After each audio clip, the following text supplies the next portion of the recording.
Hello students, good evening. So let's start this lecture. So last time आपण कॅलरोमेट्रीचा study करत होतो. Okay. किंवा आज आपण कॅलरोमेट्रीचा स्टडी करणार आहोत. ठीक आहे. कॅलरोमेट्री म्हणजे काय? तर it is the branch of physics which deals with the measurement of the heat transferred from one body to the another body. Okay. So it is branch of physics. It is branch of physics which deals with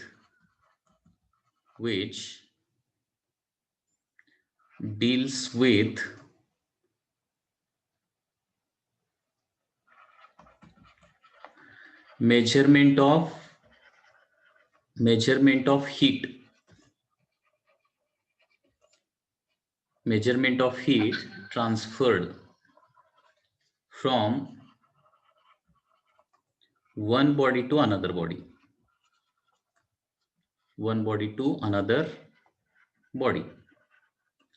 म्हणजे दोन bodies समजा different टेम्परेचरला असतील आणि ते आपण contact मध्ये ठेवल्या तर एका बॉडीकडून दुसऱ्या बॉडीला किती हीट ट्रान्सफर होणार आहे. ओके.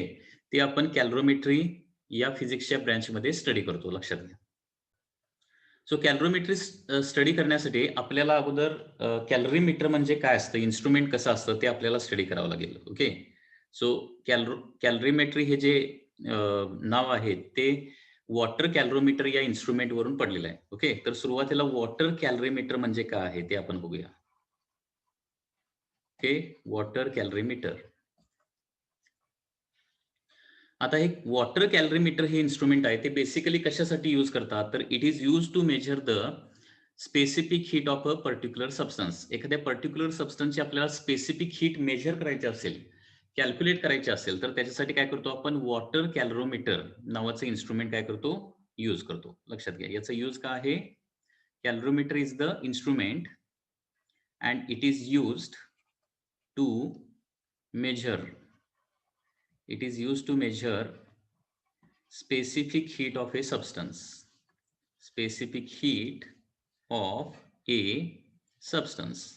एखाद्या सबस्टन्सची स्पेसिफिक हीट आपल्याला जर मेजर करायची असेल तर त्याच्यासाठी आपण कॅलरोमीटर नावाचं इन्स्ट्रुमेंट यूज करतो.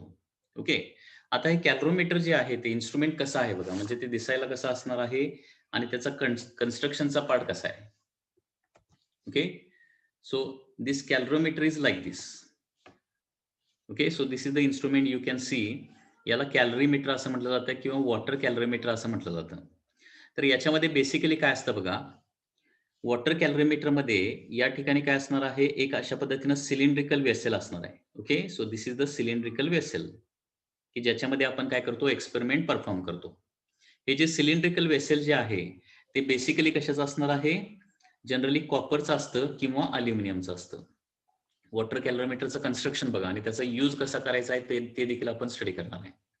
So there is a cylindrical vessel which is generally made of copper or the aluminium. आणि हे जे सिलेंड्रिकल वेसेल आहे ते कशामध्ये बसवलेलं आहे, एका वुडन जॅकेटमध्ये किंवा इन्सुलेटिंग जॅकेटमध्ये बसवलेलं आहे. म्हणजे या कॅलरोमीटरच्या बाहेर काय आहे, there is a wooden box किंवा त्याला वुडन जॅकेट असं म्हटलं जातं. Okay. Wood is a bad conductor of heat. आणि त्याचबरोबर हे सिलेंड्रिकल वेसेल आणि हा wooden box. Okay. So this is the wooden box. Cylindrical vessel आणि वुडन बॉक्स याच्यामध्ये काय असणार आहे, व्हॅक्यूम असणार आहे. Okay. So this is the cylindrical vessel. Cylindrical वेसेलच्या होतीचा हा वुडन बॉक्स आहे. सॉरी. ओके. Wooden box. आणि त्याच्यामध्ये काय असणार आहे, कम्प्लिटली इव्हॅक्युएशन केलेलं असणार आहे. आतमध्ये अजिबात एअर नसणार आहे, जेणेकरून हीट ट्रान्सफर सराउंडिंगला होणार नाहीये. ठीक आहे. आणि त्याचबरोबर काय असणार आहे, इथं एक वुडन लीड असणार आहे, wooden lead. So that top surface मधून कुठल्याही प्रकारचा हीट ट्रान्सफर जो आहे, म्हणजे आतली जी हीट आहे ती बाहेर जाणार नाही किंवा बाहेरची हीट आत येणार नाही, या पद्धतीची अरेंजमेंट इथं केलेली असते. त्याचबरोबर याच्यामध्ये आणखी काय प्रोव्हाइड केलेलं असतं, एक थर्मोमीटर प्रोव्हाइड केलेला असतो. Okay. So this is the thermometer to measure the temperature inside and this is the stirrer. Okay. This is the stirrer. Stirrer कशासाठी वापरणार आपण, आतलं जे काही मिक्सचर असेल ते युनिफॉर्म करण्यासाठी. ओके. तिथं स्टरर वापरलेलं आहे. याला काय म्हणलं तर हे जे इन्स्ट्रुमेंट आहे याला वॉटर कॅलरोमीटर असं म्हटलं जातं. ओके. सो वॉटर कॅलरोमीटरची डायग्राम आणि कन्स्ट्रक्शन पुन्हा एकदा बघा. अशा प्रकारे काय असणार आहे, एक सिलेंड्रिकल वेसेल असणार आहे. There is a cylindrical vessel जे कशापासून बनलेलं असेल, कॉपर किंवा अल्युमिनियम. मोस्टली हे कॉपर पासून बनलेलं असतं. त्याच्यानंतर हे सिलेंड्रिकल वेसेल जे आहे त्याच्या भोवती काय प्रोव्हाइड केलेलं असतं, इन्सुलेटिंग मटेरियलचा बॉक्स प्रोव्हाइड केलेला असतो. This is the box of insulating material.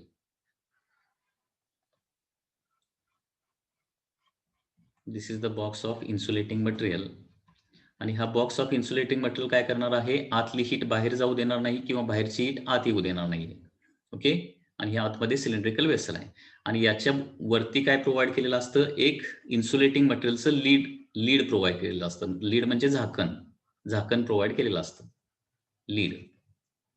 आणि या लीड मधून काय केलेलं असतं, आतमध्ये एक थर्मोमीटर इन्सर्ट केलेला असतो.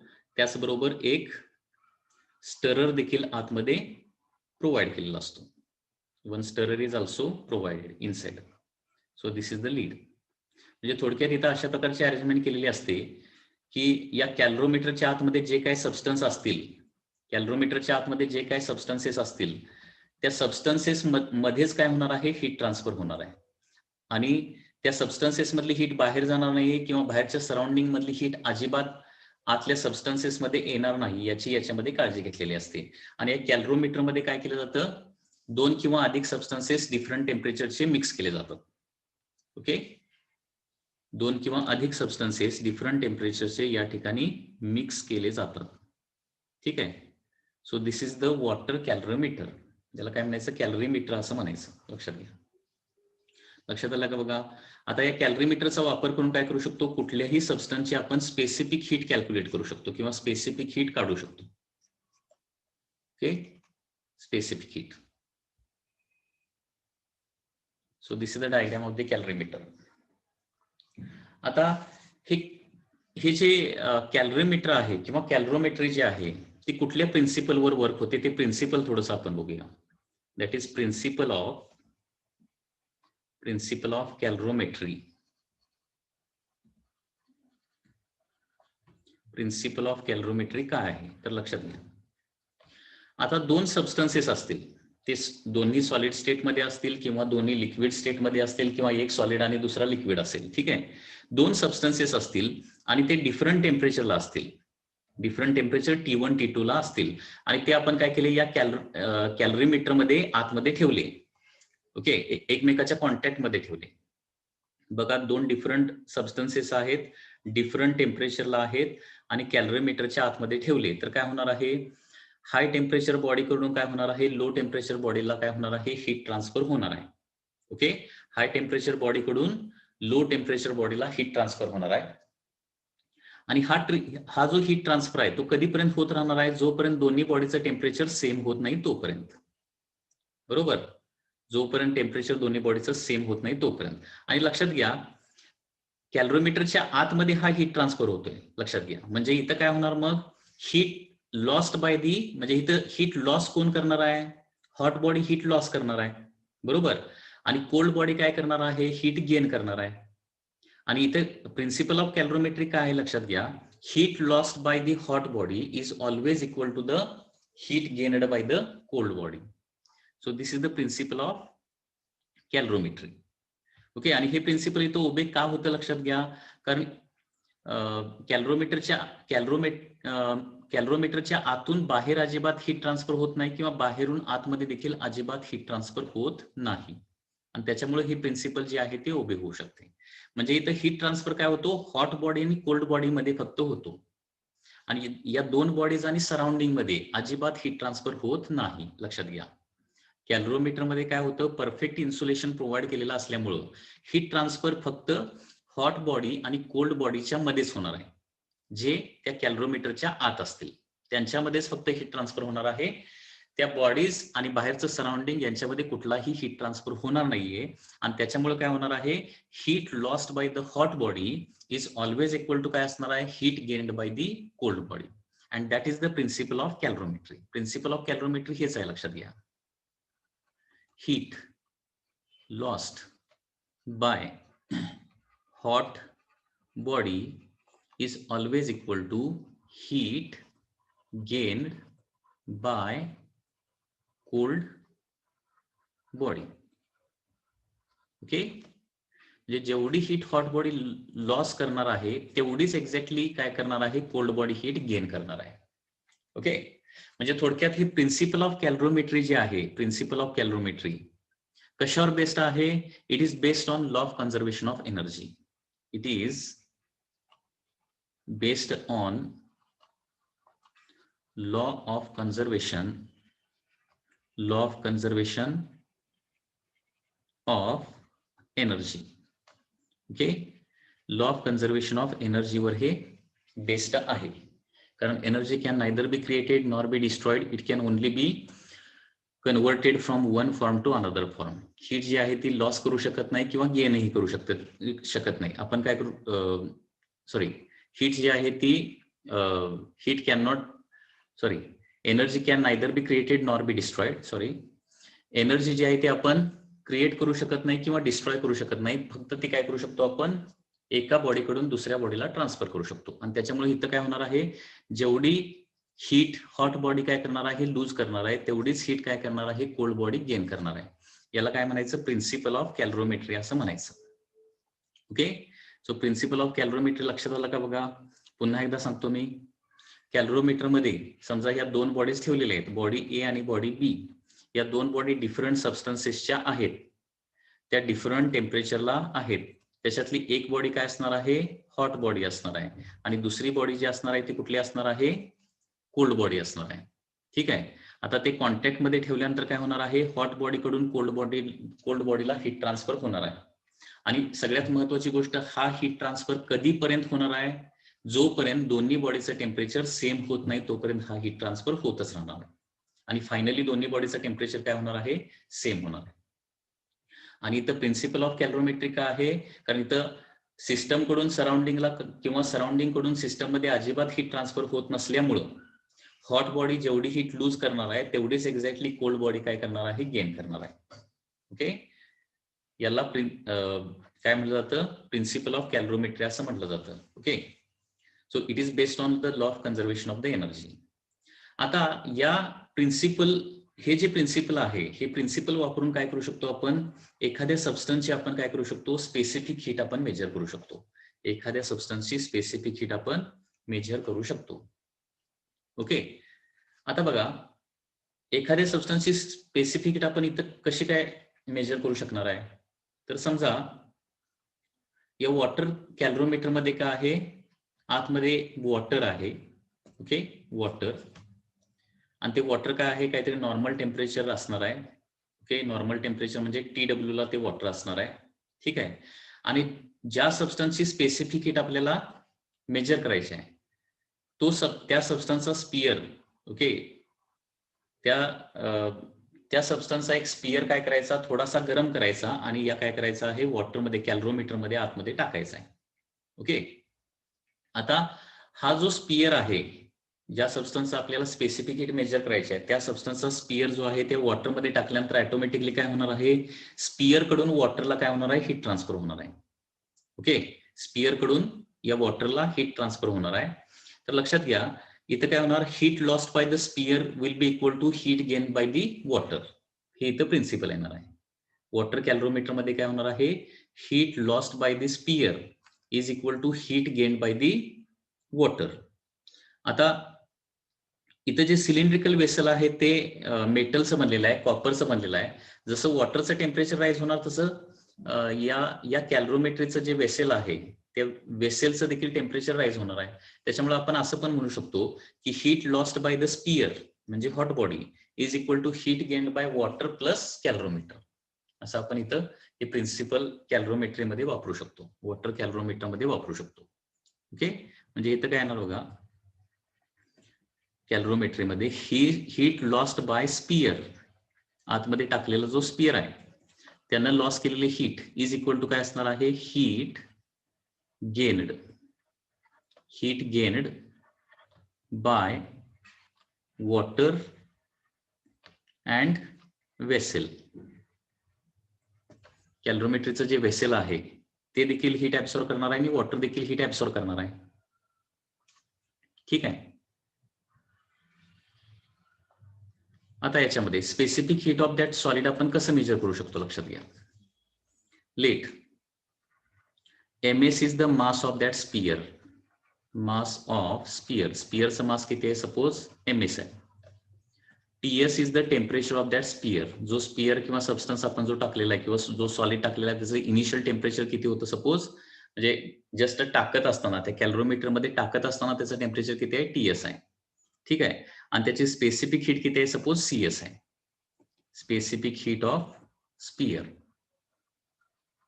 ठीक आहे. त्याचबरोबर mw इज काय असेल, मास ऑफ वॉटर असेल. त्याच्यानंतर TW इज द काय असेल, टेम्परेचर ऑफ वॉटर असेल. कधीचं टेम्परेचर, स्पियर आत टाकण्याच्या अगोदरचं टेम्परेचर आहे लक्षात घ्या. आणि CW is the specific heat of the water. त्याचबरोबर या कॅलरोमेट्री मध्ये काय आहे, ते वेसेल आहे. त्या वेसेलला देखील काहीतरी मास असणार आहे. तर mc is the mass of calorimeter. Calorimeter vessel जे आहे, मास ऑफ कॅलरोमीटर म्हणण्यापेक्षा मास ऑफ दॅट वेसेल म्हणूया आपण, मास ऑफ दी वेसेल. त्याच्यानंतर cc is the specific heat of that cylindrical vessel. आणि त्याचं टेम्परेचर काय असणार आहे, वेसेलचं टेम्परेचर TW असणार आहे. कारण सुरुवातीला कॅलरोमीटर मध्ये कोण आहे, वॉटर आणि वेसेल आहे. जे टेम्परेचर इनिशियली वॉटरचं असणार आहे तेच कोणाचं असणार आहे, त्या कॅलरोमेटरच्या आतमध्ये असणारं जे वेसेल आहे त्या वेसेलचं असणार आहे. TW is the temperature of vessel. ठीक आहे. आता बघा, स्पियर आतमध्ये टाकल्यानंतर स्पियर जो आहे तो थोडासा काय आहे, हायर टेम्परेचरला आहे. किती टेम्परेचरला आहे, TS टेम्परेचरला आहे. आणि वॉटर आणि कॅलरोमीटर आतलं जे आहे, वॉटर आणि कॅलरोमीटर त्याचं टेम्परेचर थोडंसं काय आहे, कमी आहे. तो स्पियर वॉटरमध्ये टाकल्यानंतर काय होणार आहे, स्पियर कडून वॉटरला काय होणार आहे, हीट ट्रान्सफर होणार आहे. ओके. आणि त्याच्यामुळे या थर्मोमीटरचं रिडिंग काय होणार आहे, हळूहळू वाढणार आहे. म्हणजे हा कॅलरोमीटर मध्ये असणारा जो थर्मोमीटर आहे तो इनिशियली कुणाचं रिडिंग दाखवणार, आतमध्ये असणाऱ्या वॉटरचं रिडिंग म्हणजे TW दाखवणार. ओके. हॉट स्पियर आतमध्ये टाकल्यानंतर काय होणार आहे, स्पियर कडून वॉटरला हीट मिळणार आहे आणि त्याच्यामुळे वॉटरचं टेम्परेचर हळूहळू काय होणार आहे, इन्क्रीज होणार आहे. ओके. आणि फायनली एका काय होणार आहे, कॉन्स्टंट लेवलला जाऊन पोहोचणार आहे. म्हणजे इथं काय होणार, ज्यावेळी स्पियर वॉटरमध्ये टाकणार त्यावेळी स्पियर हीट लॉस करणार आहे आणि वॉटर हीट गेन करणार आहे. वॉटर प्लस ते वेसेल हे दोघे हीट गेन करणार आहेत. आणि कधीपर्यंत हा हीट ट्रान्सफर होणार आहे, जोपर्यंत सगळ्या मिक्सचरचं टेम्परेचर सेम होत नाही तोपर्यंत. ओके. इथं T इज द काय होणार आहे, final temperature of the mixture असेल. फायनल टेम्परेचर ऑफ मिक्सचर असेल. T suppose final temperature of mixture असेल. तर आता इथं स्पेसिफिक हीट आपण कशी कॅल्क्युलेट करू शकतो बघा. आता पुन्हा एकदा इथं काय येणार बघा,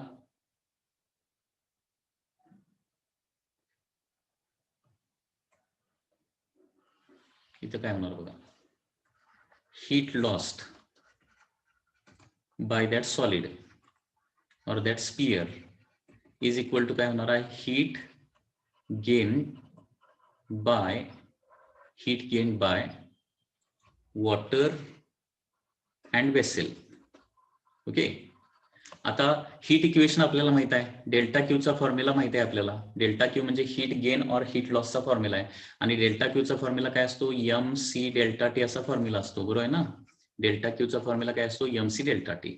आता हीट लॉस बाय स्पियर म्हणजे काय येणार, mass of the sphere into specific heat of the sphere into change in temperature of the sphere. आता change in temperature of sphere किती होणार बघा, इनिशियली स्पियरचं टेम्परेचर होतं TS, final temperature of sphere होणार आहे T.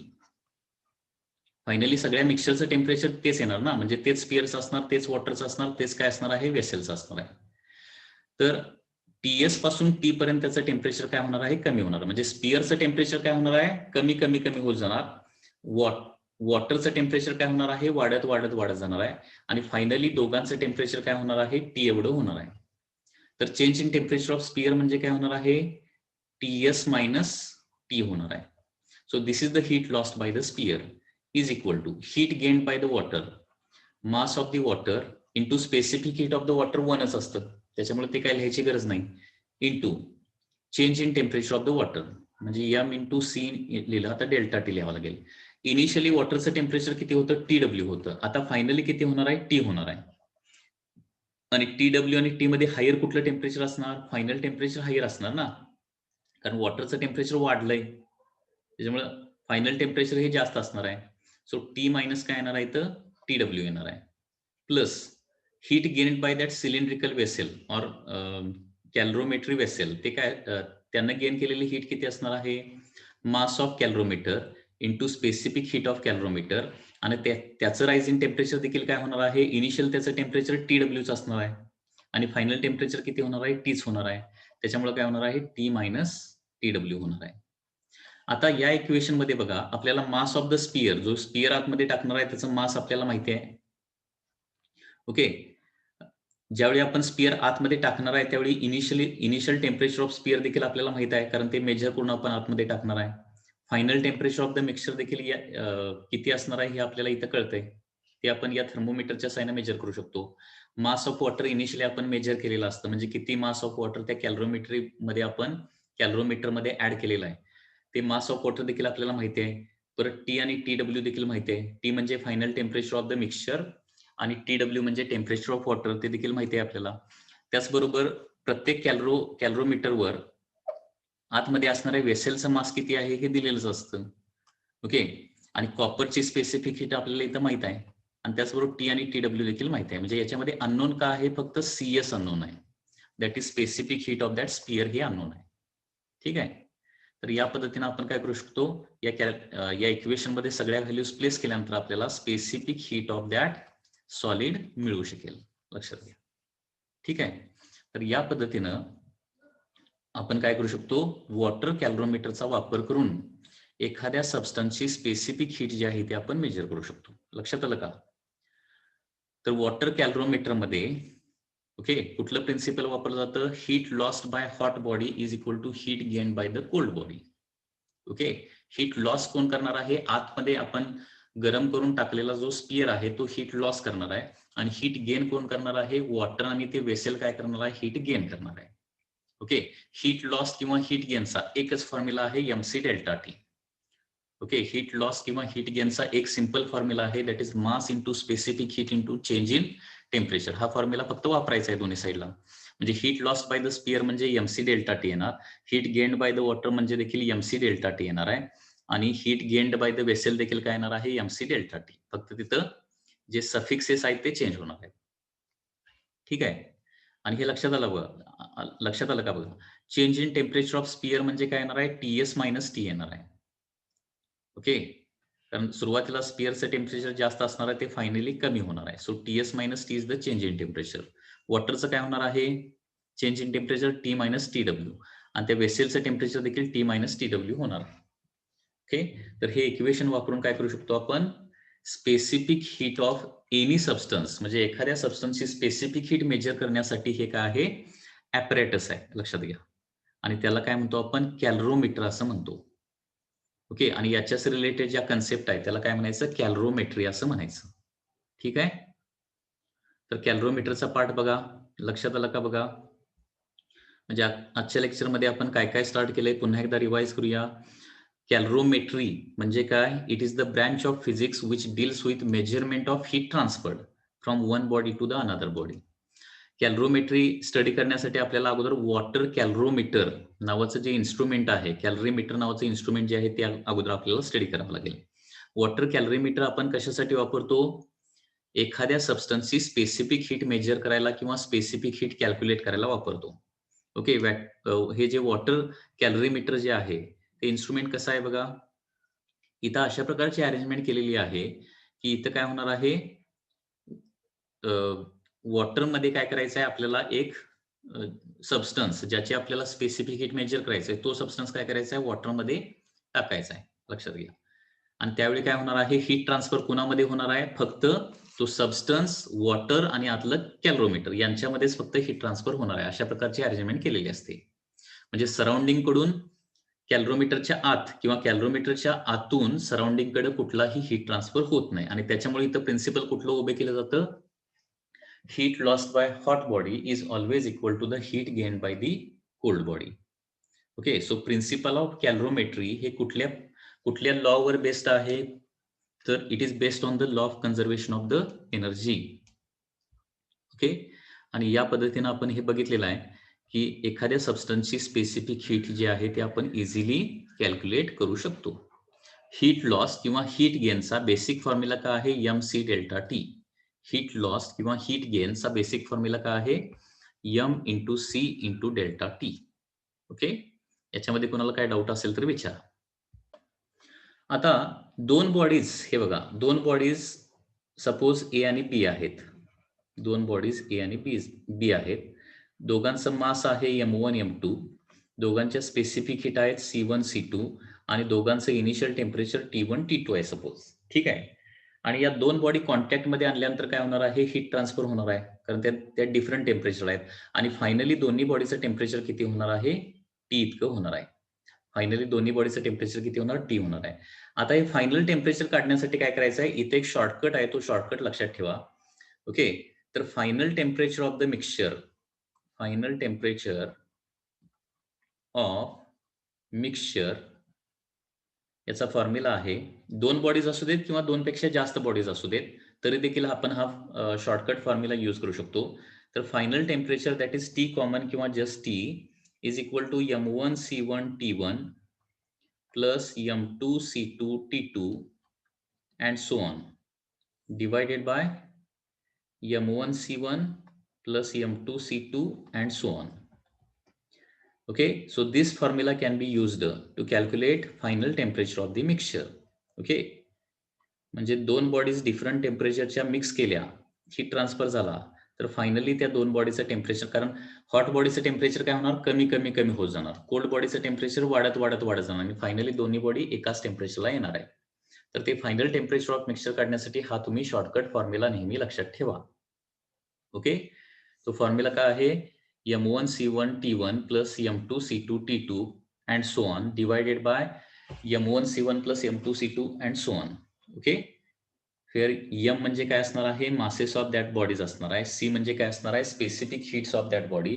आणि T1 T2 T3 म्हणजे काय असणार आहेत, टेम्परेचर बिफोर मिक्सिंग, ते मिक्स करण्याच्या अगोदर किंवा एकमेकाच्या कॉन्टॅक्टमध्ये आणायच्या अगोदर किंवा हीट ट्रान्सफर होण्याच्या अगोदरचे ते टेम्परेचर्स आहेत.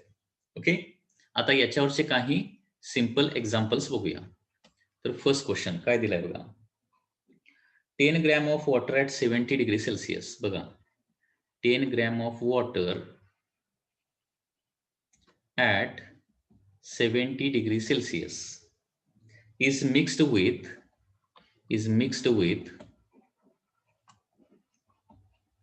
with 5 gram of water at 30 degree Celsius. 30 degree Celsius. Find the temperature of mixture in equilibrium. Okay, so final temperature of the mixture काढायचं आहे. फायनली टेम्परेचर किती होणार आहे.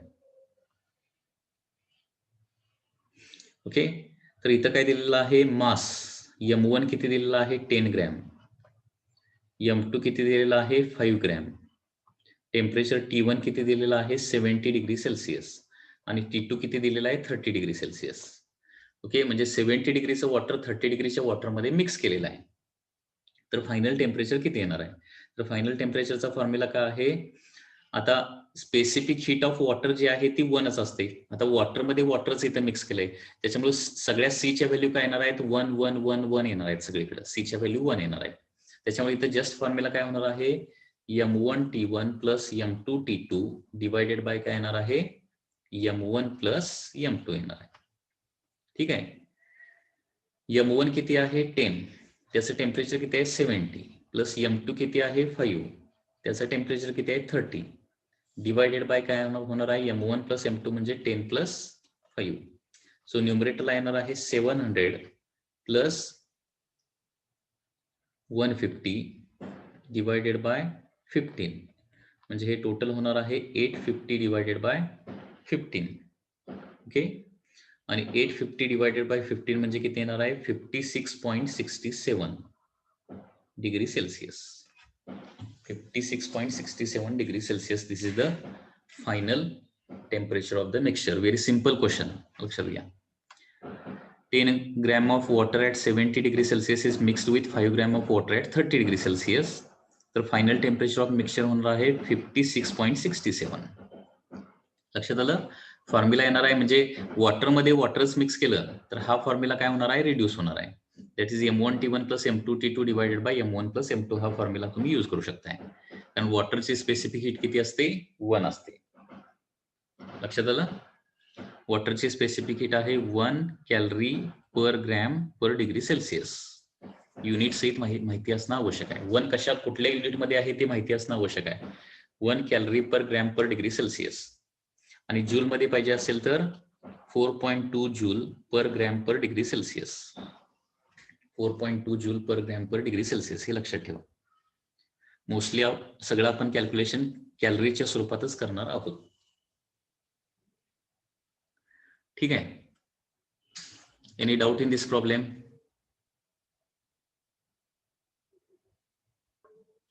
आता हा जो फॉर्म्युला आहे कुठला T is equal to M1C1 T1 plus M2C2 T2 divided by M1 plus M2 plus M3 and so on. हा जो काय M1C1 प्लस M2C2 हा जो फॉर्म्युला आहे हा फॉर्म्युला कधी वापरायचा आहे. इथं फेज चेंज नसलं पाहिजे अजिबात. फेज चेंज म्हणजे एका स्टेट मधून दुसऱ्या स्टेटमध्ये सबस्टन्स जात नसेल तरच हा फॉर्म्युला वापरायचा आहे. अदरवाईज हा फॉर्म्युला वापरायचा नाही. हा फॉर्म्युला कधी वापरायचा आहे सबस्टन्स जर चेंज ऑफ स्टेट करत नसेल तरच हा फॉर्म्युला व्हॅलिड आहे. अदरवाईज हा आपण फॉर्म्युला वापरू शकत नाही. म्हणजे वॉटरमध्ये वॉटर मिक्स केलं किंवा वॉटरमध्ये एखादा सॉलिड स्पियर टाकला आणि तिथं फेज चेंज होत नाही म्हणजे वॉटर जे आहे ते लिक्विड स्टेटमध्येच राहतं, ते वेपर स्टेटमध्ये जात नाही. लक्षात घ्या. या केसमध्येच आपण हा जो म्हणजे वॉटरमध्ये आईस टाकला तर आपण हा फॉर्म्युला वापरू शकणार नाही. वॉटरमध्ये सपोज आपण आईस टाकला तर मिक्सचरचं टेम्परेचर किती होईल त्याच्यासाठी आपण हा फॉर्म्युला वापरू शकणार नाही. कारण आईस टाकल्यानंतर काय होणार आहे आईसचं वॉटरमध्ये कन्व्हर्जन होऊ शकतं, तिथं फेज चेंज होऊ शकतो. ठीक आहे. तर लक्षात ठेवा हा फॉर्म्युला जर तिथं फेज चेंज असेल त्या क्वेश्चन मध्ये तर हा फॉर्म्युला वापरायचा नाही. नेक्स्ट क्वेश्चन बघा.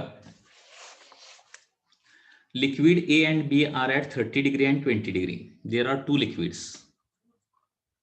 Liquid A, liquid B. Their initial temperatures are 30 degree Celsius and 20 degree Celsius. When mixed in equal masses. दोघांचं मास जे आहे ते तेवढंच आहे M आणि M आहे. The temperature of mixture is found to be 26. म्हणजे फायनली ते मिक्स केल्यानंतर फायनल टेम्परेचर किती होतंय 26 डिग्री सेल्सिअस होत आहे. Ratio of their specific heat. त्यांच्या स्पेसिफिक हीटचा रेशो किती असेल. आता हे वॉटर नाहीत कुठले तरी डिफरंट लिक्विड्स आहेत त्यांच्या स्पेसिफिक हीटचा रेशो काय असणार आहे. तर आपण डायरेक्टली काय करू शकतो. लक्षात आला का बघा क्वेश्चन. 2 लिक्विड्स आहेत ए आणि बी. इनिशियली 30 आणि 20 डिग्री सेल्सिअसला आहेत आणि मिक्सअप केल्यानंतर फायनल टेम्परेचर किती होतंय दोघांचं 26 होतंय. आता डायरेक्टली फायनल टेम्परेचरचा फॉर्म्युला वापरा. That is M1C1 T1 plus M2C2 T2 divided bye काय होणार आहे M1C1 प्लस M2C2. हा डायरेक्टली फॉर्म्युला तुम्ही यूज करू शकता. इथं फायनल टेम्परेचर किती आहे 26. दोघांचा मास M असल्यामुळं न्यूमरेटरला M कॉमन निघेल, डिनॉमिनेटरला M कॉमन निघेल. त्याच्यामुळे काय होणार M and M get cancel. आता काय होणार आहे C1 इंटू एचं टेम्परेचर किती आहे initial temperature 30 plus C2 into बीचं टेम्परेचर किती आहे 20 डिवायडेड बाय काय होणार आहे C1 प्लस C2 होणार आहे. कारण M ऑलरेडी कॅन्सलच झालेला आहे इक्वल मास असल्यामुळे. ठीक आहे. आता काय करूया हे LHS ला निघूया. म्हणजे काय होणार आहे 26C1 plus 26C2 is equal to काय होणार आहे 30C1 प्लस काय होणार आहे 20C2 होणार आहे. ठीक आहे. आता C1 च्या टर्म एका साईडला घेऊया, C2 च्या टर्म एका साईडला घेऊया. C1 ला RHS ला नेतो म्हणजे काय होणार आहे 30C1 मायनस 26C1. तसं C2 ला LHS ला नेतो 26C2 मायनस 20C2. त्याच्यामुळे LHS काय होणार आहे 6C2 इज इक्वल टू बरोबर आहे ना 6C2 बघा करेक्ट आहे का काय होणार आहे इथं 26 minus 20 that is 6C2 and 30C1 minus 26C1 म्हणजे काय होणार आहे 4C1 येणार आहे and therefore C1 by C2 हा रेशो तुम्हाला काढायला सांगितलाय so C1 divided by C2 is equal to काय येणार आहे 6 by 4 म्हणजे 3 by 2 will be your answer. Okay, final answer काय येणार आहे 3 by 2 will be your final answer. So this is the ratio of the specific heat. म्हणजे दोन bodies एकमेकाच्या कॉन्टॅक्ट मध्ये आणल्याने फायनल टेम्परेचर तुम्हाला दिलेला असेल तर डायरेक्टली तुम्ही फॉर्म्युला यूज करू शकताय T common that is common temperature is equal to M1 C1 T1 plus M2 C2 T2 and so on divided by M1 C1 plus M2 C2 plus M3 C3 and so on. ठीक आहे next question बघा 16.8. Okay, so in this question what is given the temperature of equal mass of three liquids. There are once again three liquids A, B and C आणि सगळ्यांचा mass same आहे. Temperature of equal mass of three liquids are 12 degree Celsius, 19 degree Celsius and 28 degree Celsius. ABC चे initial temperature दिलेले आहेत respectively. The temperature when A and B is mixed is 16 degree Celsius. म्हणजे A आणि B चं mixing केलं okay आता A ची specific heat suppose C असेल आणि B ची स्पेसिफिक हीट काय असेल CB असेल आणि C ची स्पेसिफिक हीट CC असेल तर A आणि B जर मिक्स केलं A आणि B जर मिक्स केलं तर फायनल टेम्परेचर होतंय 16 असं दिलंय 16 डिग्री सेल्सिअस जे 12 आणि 19 च्या मध्ये येणार ना ते आणि B आणि C जर मिक्स केलं तर टेम्परेचर होतंय 23 डिग्री सेल्सिअस. तर क्वेश्चन मध्ये विचारलंय आता A आणि C जर मिक्स केलं तर फायनल टेम्परेचर किती येणार दॅट इज द क्वेश्चन. आता बघा कॉमन टेम्परेचर दिलंय त्याच्यामुळे कॉमन टेम्परेचरचा आपला फॉर्म्युला वापरूया T is equal to M1 C1 T1 plus M2 C2 T2 divided by M1 C1 plus M2 C2. आता फर्स्ट A आणि B जर मिक्स केले तर कॉमन टेम्परेचर होत आहे 16 इज इक्वल टू आता मासेस सगळे सेम असल्यामुळं न्यूमरेटरचं M आणि डिनॉमिनेटरचं सगळं M कॅन्सल आउट होईल फक्त C1 T1 C2 T2 आणि C1 C2 डिनॉमिनेटरचं या पद्धतीनं शिल्लक राहणार आहे. आता C1 T1 म्हणजे काय होणार आहे 12 CA होणार प्लस 19 CB होणार आहे बरोबर आहे ना डिवायडेड बाय कारण A आणि B चं मिक्सचर आपण करायला लागलोय divided by CA plus CB. आता हे सॉल्व्ह केल्यानंतर आपल्याला काय मिळेल CA आणि CB मधलं रिलेशन मिळेल CA आणि CB मधलं रिलेशन म्हणजे पाठीमागचा जो प्रॉब्लेम आहे त्या पद्धतीनेच कॅल्क्युलेशन होणार आहे. तर LHS ला नेलं तर काय होणार आहे 16 CA plus 16 CB is equal to 19 CA plus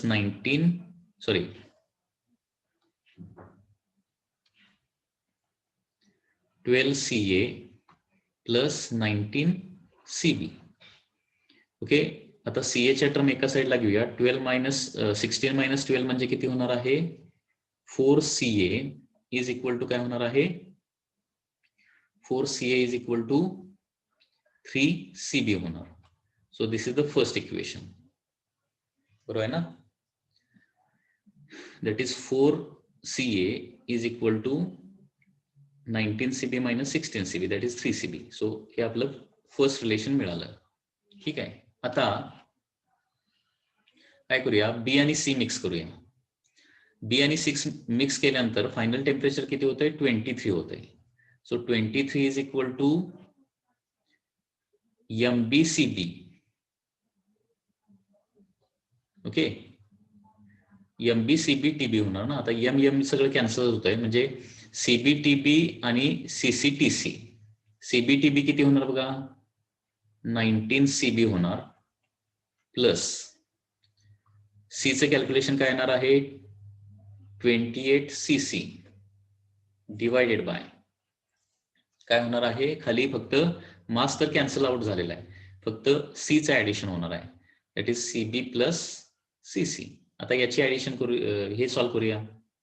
so 23CB plus 23CC is equal to 19CB plus 28CC. आता सीसीच्या टर्म राईट हँड साईडला जर घेतल्या तर 28CC मायनस 23CC म्हणजे काय होणार आहे, 5CC येणार आहे. आणि इकडे 23CB मायनस 19CB म्हणजे काय होणार आहे, इथं 4CB होणार आहे.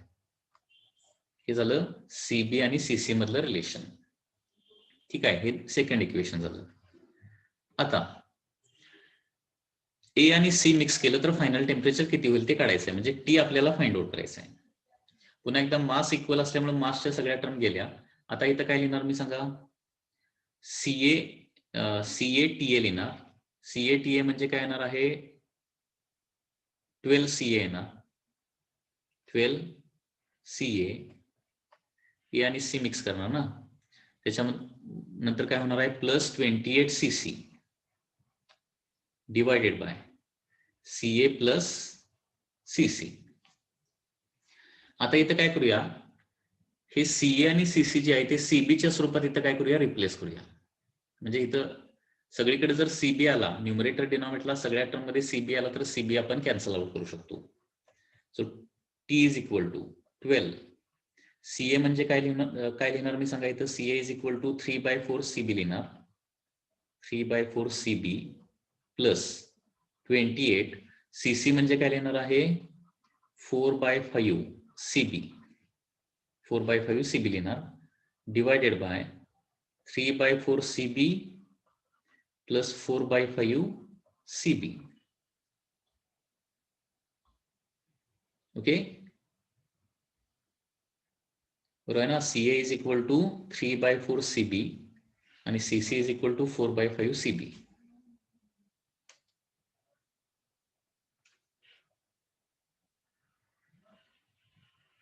आणि त्याच्यामुळे finally T is equal to, न्यूमरेटरला काय होणार, आता CB सगळं काय कॅन्सल आउट करून टाकूया. ओके, तर इथं होणार आहे 12, 4 न 12 ला डिवाइड केलं तर काय होणार आहे, 3 इंटू 3 9 होणार, 9 प्लस. ओके, आता 28 इंटू 4 डिवायडेड बाय 5 हे काय कॅन्सल आउट होत नाही.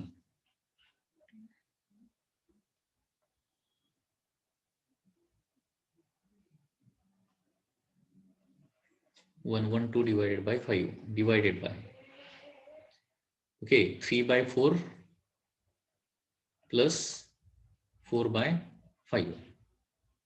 आता न्यूमरेटर बघा, 9 into 5 45, 45 plus 112 okay divided by 5 हा तुमचा झाला numerator, divided by 5 into 3 15 plus 4 into 4 16 divided by 5.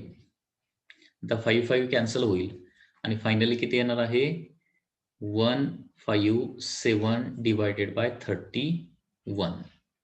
157 divided by 31. This is the final temperature when A and C are mixed.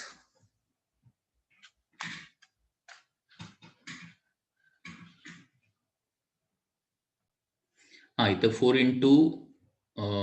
Into 5 म्हणजे 20 येणार, सॉरी इथं 20 लिहायला पाहिजे,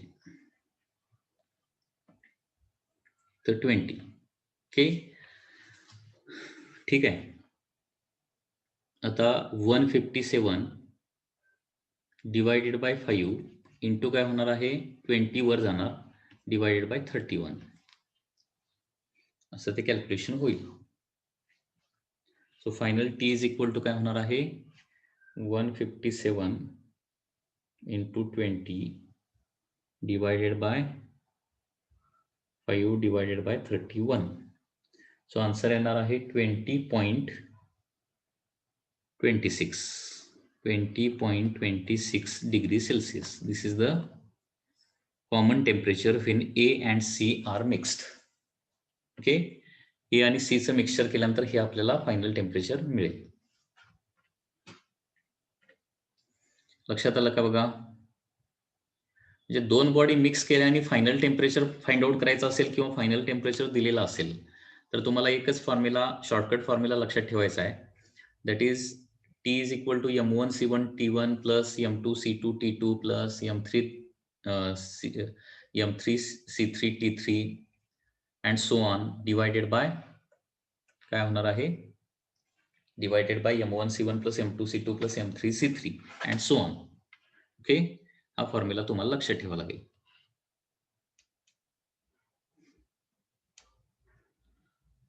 So in this way you can solve the problem of the mixture. Next,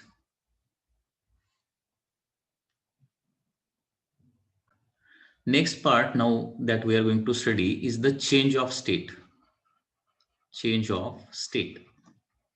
Change of state चा part आपण study करूया.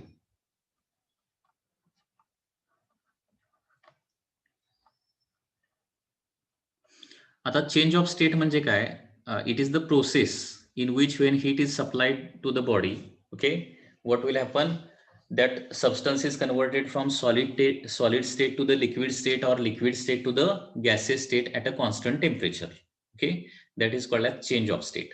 Change of state याला आपण म्हणतो किंवा चेंज ऑफ फेज असं म्हणतो. ठीक आहे. आता चेंज ऑफ स्टेट मध्ये काय काय येऊ शकतं बघा. तर चेंज ऑफ स्टेट मध्ये फर्स्ट येतं that is melting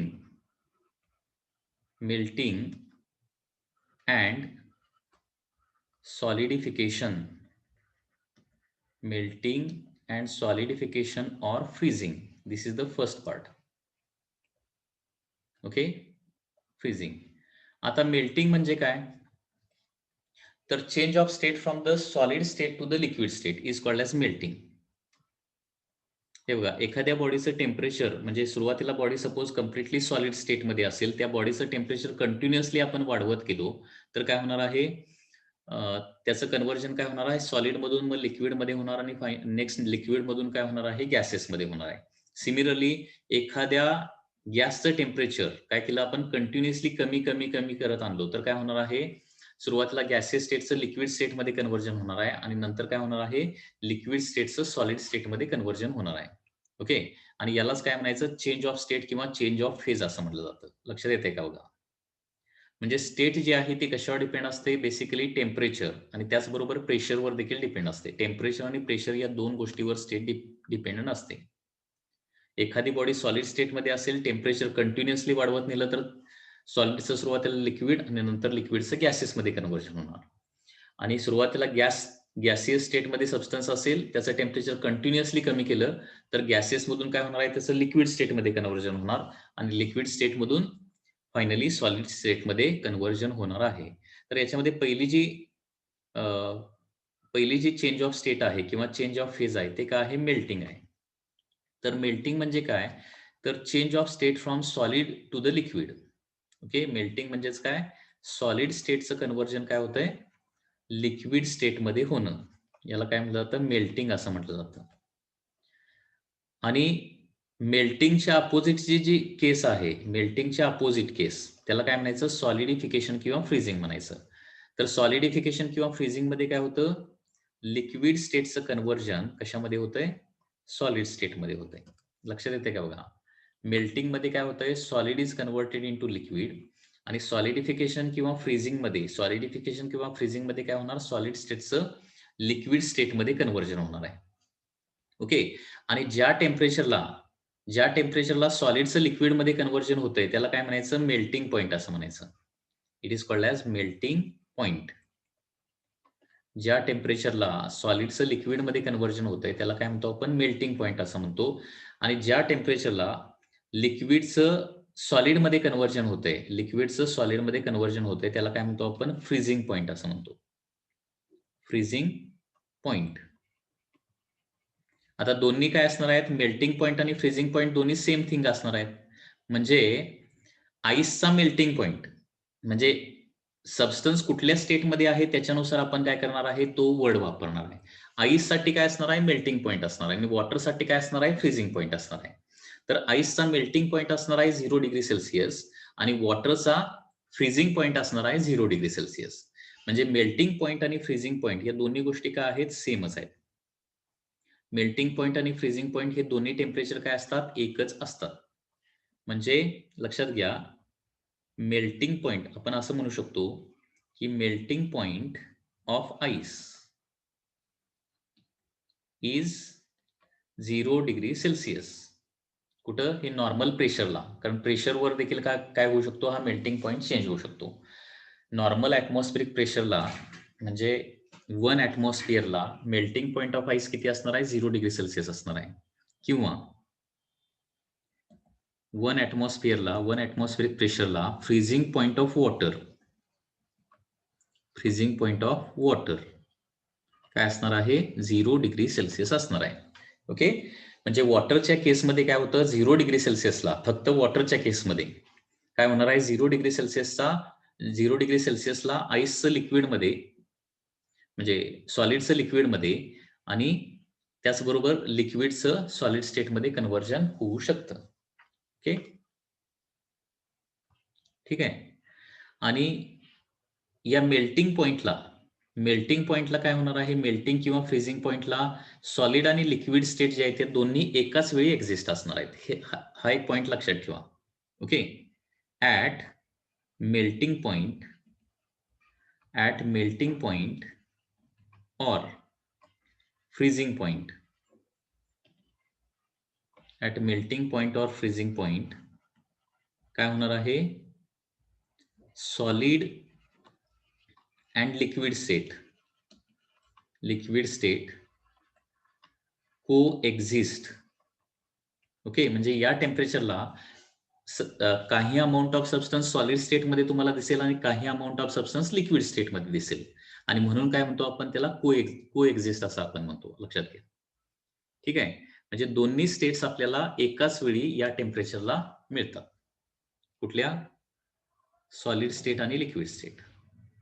so this is the change of state, that is melting or solidification or freezing.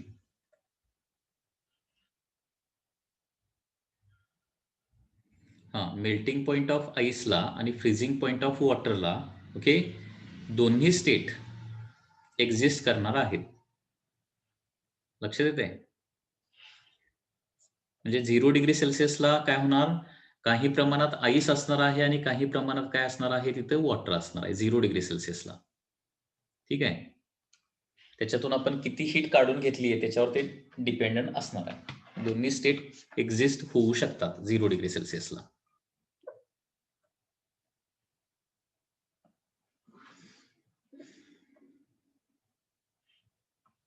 लक्षात येते ना मी काय सांगतोय, को एक्झिस्ट म्हणजे दोन्ही स्टेट एक्झिस्ट करणं. म्हणजे फॉर एक्झाम्पल सपोज तुमच्याकडे काय आहे, एक 10 ग्रॅमचा आईस आहे, 10 gram ice at 0 degree Celsius आहे. ठीक आहे, याला मी थोडीशी हीट जर सप्लाय केली, थोडी हीट सप्लाय केल्यावर काय होणार, इथं थोडासा आईस मेल्ट होणार आणि त्याचं वॉटरमध्ये कन्व्हर्जन होणार, आणि तो वॉटर कितीचा असणार आहे, वॉटर ॲट 0 डिग्री सेल्सिअसच असणार आहे. म्हणजे काय झालं, 0 डिग्री सेल्सिअसला आईस पण तिथे एक्झिस्ट झाला आणि वॉटर पण एक्झिस्ट झाला. ओके, लक्षात येते. म्हणजे 10 ग्रॅम सपोज प्युअरली आईस आहे 0 डिग्री सेल्सिअसला, त्याला थोडी जरी हीट मिळाली तरी थोड्याशा आईसचं काय होणार आहे, थोड्याशा वॉटरमध्ये कन्व्हर्जन होणार, आणि काय होणार आहे तिथं, आईस आणि वॉटर 0 डिग्री सेल्सिअसला दोन्ही म्हणजे सॉलिड आणि लिक्विड स्टेट दोन्ही एक्झिस्ट करणार आहेत. Okay, so this is the first change of state, that is solid to the liquid और liquid to the solid. Solid to लिक्विडला काय म्हणायचं, मेल्टिंग असं म्हणायचं. सॉलिड टू लिक्विडला मेल्टिंग असं म्हटलं जातं, आणि लिक्विड टू सॉलिडला फ्रीजिंग असं म्हणायचं. आता याच्यामध्ये आणखी एक कन्सेप्ट आहे, दॅट इज रिजलेशन.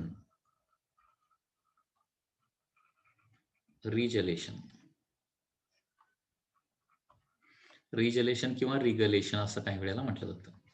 आता हे रिगलेशन किंवा रिजलेशन काय असतं, तर रिजलेशन हा जो फेनॉमेनन आहे हा स्पेसिफिकली आईसशी रिलेटेड आहे. It is related to the ice. Okay, तर याच्यामध्ये काय होतं, the phenomenon of melting of ice due to excess pressure and re-solidification after removal of excess pressure is called as regelation. Okay, the phenomenon of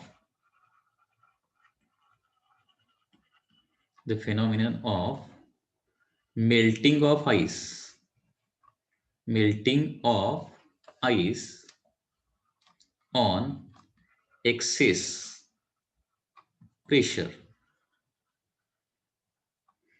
and resolidification.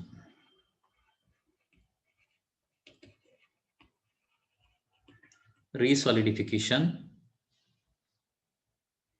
on removal of excess pressure, that is called as regelation or regelation. म्हणजे actually काय होते लक्षात घ्या, suppose हा ice आहे, ठीक आहे, हा कम्प्लिटली आईस आहे, लक्षात घ्या याच्यामध्ये अजिबात वॉटर नाहीये, कम्प्लिटली आईस आहे म्हणजे सॉलिड स्टेट आहे, ठीक आहे. आणि याच्यावर आपण काय केलं, आपल्या हँडच्या साहाय्यानं किंवा एखाद्या ऑब्जेक्टच्या साहाय्यानं काय केलं, याच्यावर काय केला मी, फोर्स अप्लाय केला सरफेसवर.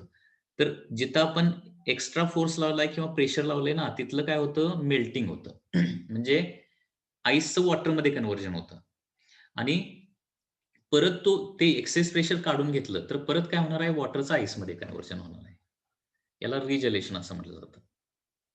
आणि हा रिजलेशन हा फिनॉमिनन जो आहे तो स्केटिंगसाठी खूप इम्पॉर्टंट आहे. It is important related to the skating. लक्षात घ्या. कारण का, लक्षात घ्या, ज्यावेळी स्केटर्स जे आहेत आपले स्केट्स सरफेसवर ठेवतात, त्यावेळी काय होणार आहे, त्या स्केट्सच्या खाली काय होणार आहे, एक्सेस प्रेशर क्रिएट होणार. एक्सेस प्रेशर क्रिएट झाल्यामुळे काय होणार आहे, त्या पोर्शन पुरतं काय होणार आहे, आईसचं मेल्टिंग होणार. म्हणजे थोडंफार काय होणार आहे, तिथं वॉटर तयार होणार आहे. आणि वॉटर तयार झालं की काय होणार आहे, water will act like a lubricant आणि त्याच्यामुळे तो इझिली सरकू शकतो. आणि परत स्केट पुढे गेल्यानंतर परत काय होतं, तिथं तयार झालेल्या वॉटरचं परत आईसमध्ये कन्व्हर्जन होतं. म्हणजे प्रेशर पडलं, एक्स्ट्रा प्रेशर पडलं तर काय होणार, आईसचं वॉटरमध्ये, आणि प्रेशर रिमूव्ह केल्यानंतर परत वॉटरचं आईसमध्ये कन्व्हर्जन होतं. याला काय म्हणायचं, रिजलेशन हा फेनॉमिना असं म्हणायचं. ओके, हे कुणाच्या बाबतीत होतं, आईसच्या बाबतीत. आता रिजलेशनचा एक एक्सपेरिमेंट देखील आहे, तो कदाचित तुम्ही बघितलेला असेल. तर या एक्सपेरिमेंटमध्ये काय घ्यायचं, अशा प्रकारे एक मोठा आईस ब्लॉक घ्यायचा. This is ice block. Ice block घ्यायचा आहे.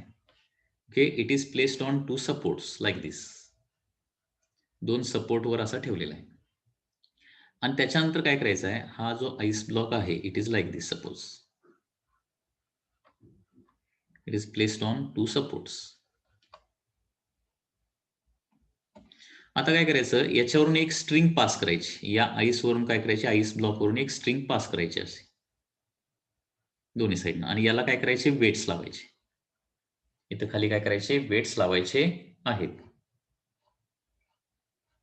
आता वेट्स लावल्यानंतर काय होतं बघा, ही जी हे वेट्समुळे काय होणार आहे, ही जी स्ट्रिंग आहे, टॉप सरफेसवर असणारी जी स्ट्रिंग आहे, ती काय करणार आहे, प्रेशर एक्झर्ट करणार आईस ब्लॉकवर. आणि त्याच्यामुळं या स्ट्रिंगचा खालचा जो सरफेस आहे ना, तो मेल्ट होतो, वॉटरमध्ये कन्व्हर्जन होतं.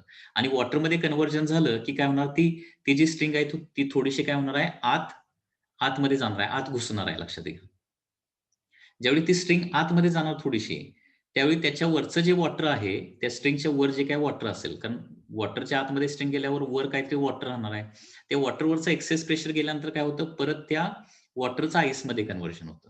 ठीक आहे. आणि ही प्रोसेस त्या स्ट्रिंगच्या खाली आणि स्ट्रिंगच्या वर कंटिन्युअसली होत राहते.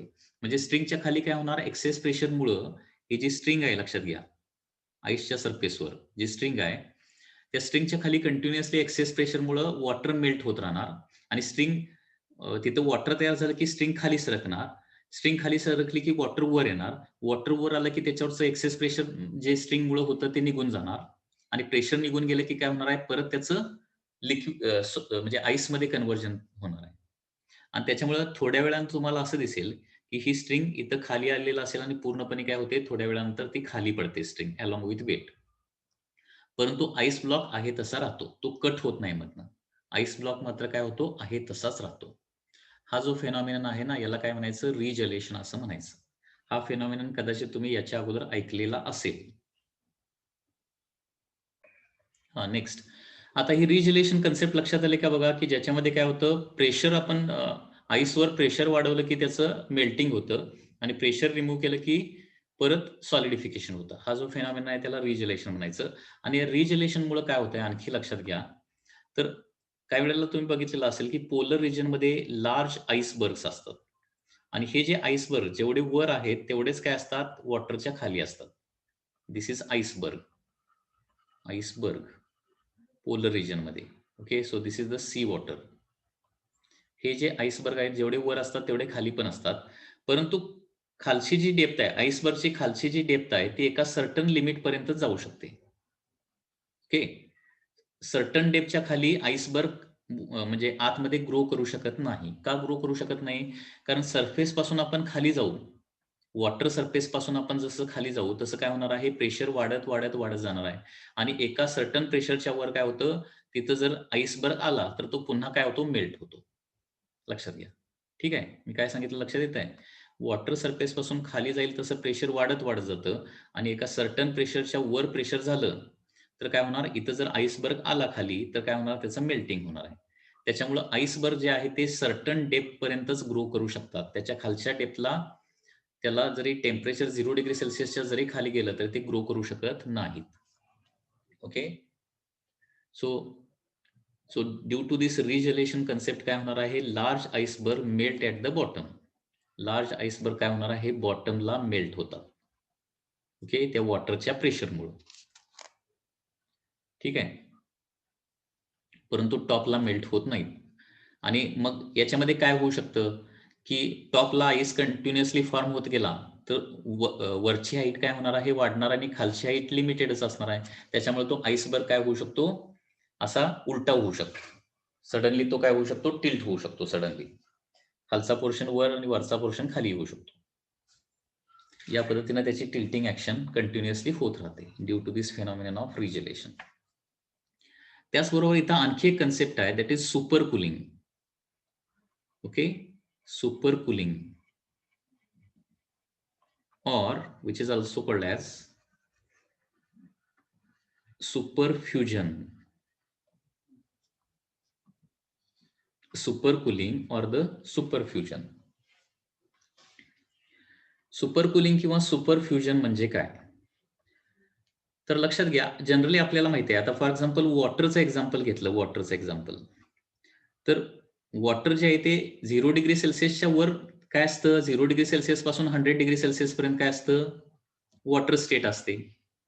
आणि 0 डिग्री सेल्सिअसच्या खाली काय असते, ओके, 0 डिग्री सेल्सिअस और लोअर टेम्परेचरला ते काय असणार आहे, आईस स्टेटमध्ये असणार आहे, म्हणजे सॉलिड स्टेटमध्ये असणार आहे. हे आपल्याला जनरली माहिती आहे.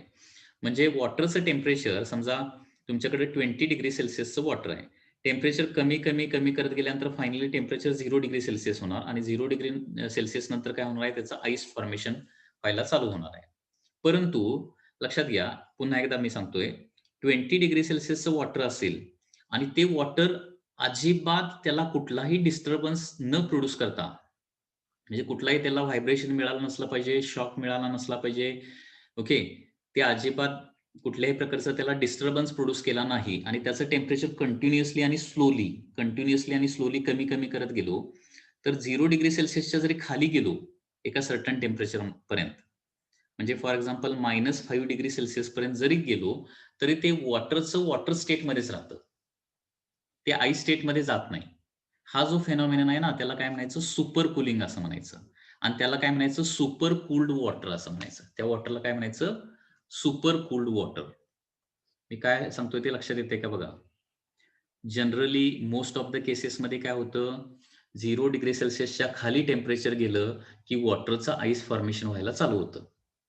परंतु त्या 0 डिग्री सेल्सिअसच्या वॉटरला आपण कुठलाही अजिबात डिस्टर्बन्स दिला नाही आणि कंटिन्युअसली त्याची आपण हीट स्लोली जर काढून घ्यायला लागलो तर काय होणार आहे, ते वॉटर आईस फॉर्म होत नाही, त्याचा ते वॉटर स्टेटमध्येच राहतं. म्हणजे टेम्परेचर जरी 0 पासून -1 degree Celsius, -2 degree Celsius, -3 degree Celsius, -4 degree Celsius जरी झालं तरी मात्र ते आईसमध्ये कन्व्हर्ट होत नाही. ठीक आहे, परंतु त्याला कुठलाही डिस्टर्बन्स नसला पाहिजे. आणि हा कदाचित तुम्ही YouTubeवर वगैरे कदाचित हा एक्सपेरिमेंट बघितलेला असेल. आता हे -5 डिग्री सेल्सिअसचं वॉटर आहे समजा, -5 डिग्री सेल्सिअसचं वॉटर आहे. त्याला एक टिचकी जरी मारली, जरासं जरी व्हायब्रेशन दिलं, तर सडनली काय होतं, सगळ्या वॉटरचं आईसमध्ये कन्व्हर्जन होतंय. सगळ्या वॉटरचं काय होतं, सडनली आईसमध्ये कन्व्हर्जन होतं आणि -5 डिग्री सेल्सिअसचा आईस तयार होतो. ओके, ही कन्सेप्ट कदाचित तुम्ही बघितलेली असेल. That is called as super cooling concept और सुपर फ्युजन कन्सेप्ट. ओके,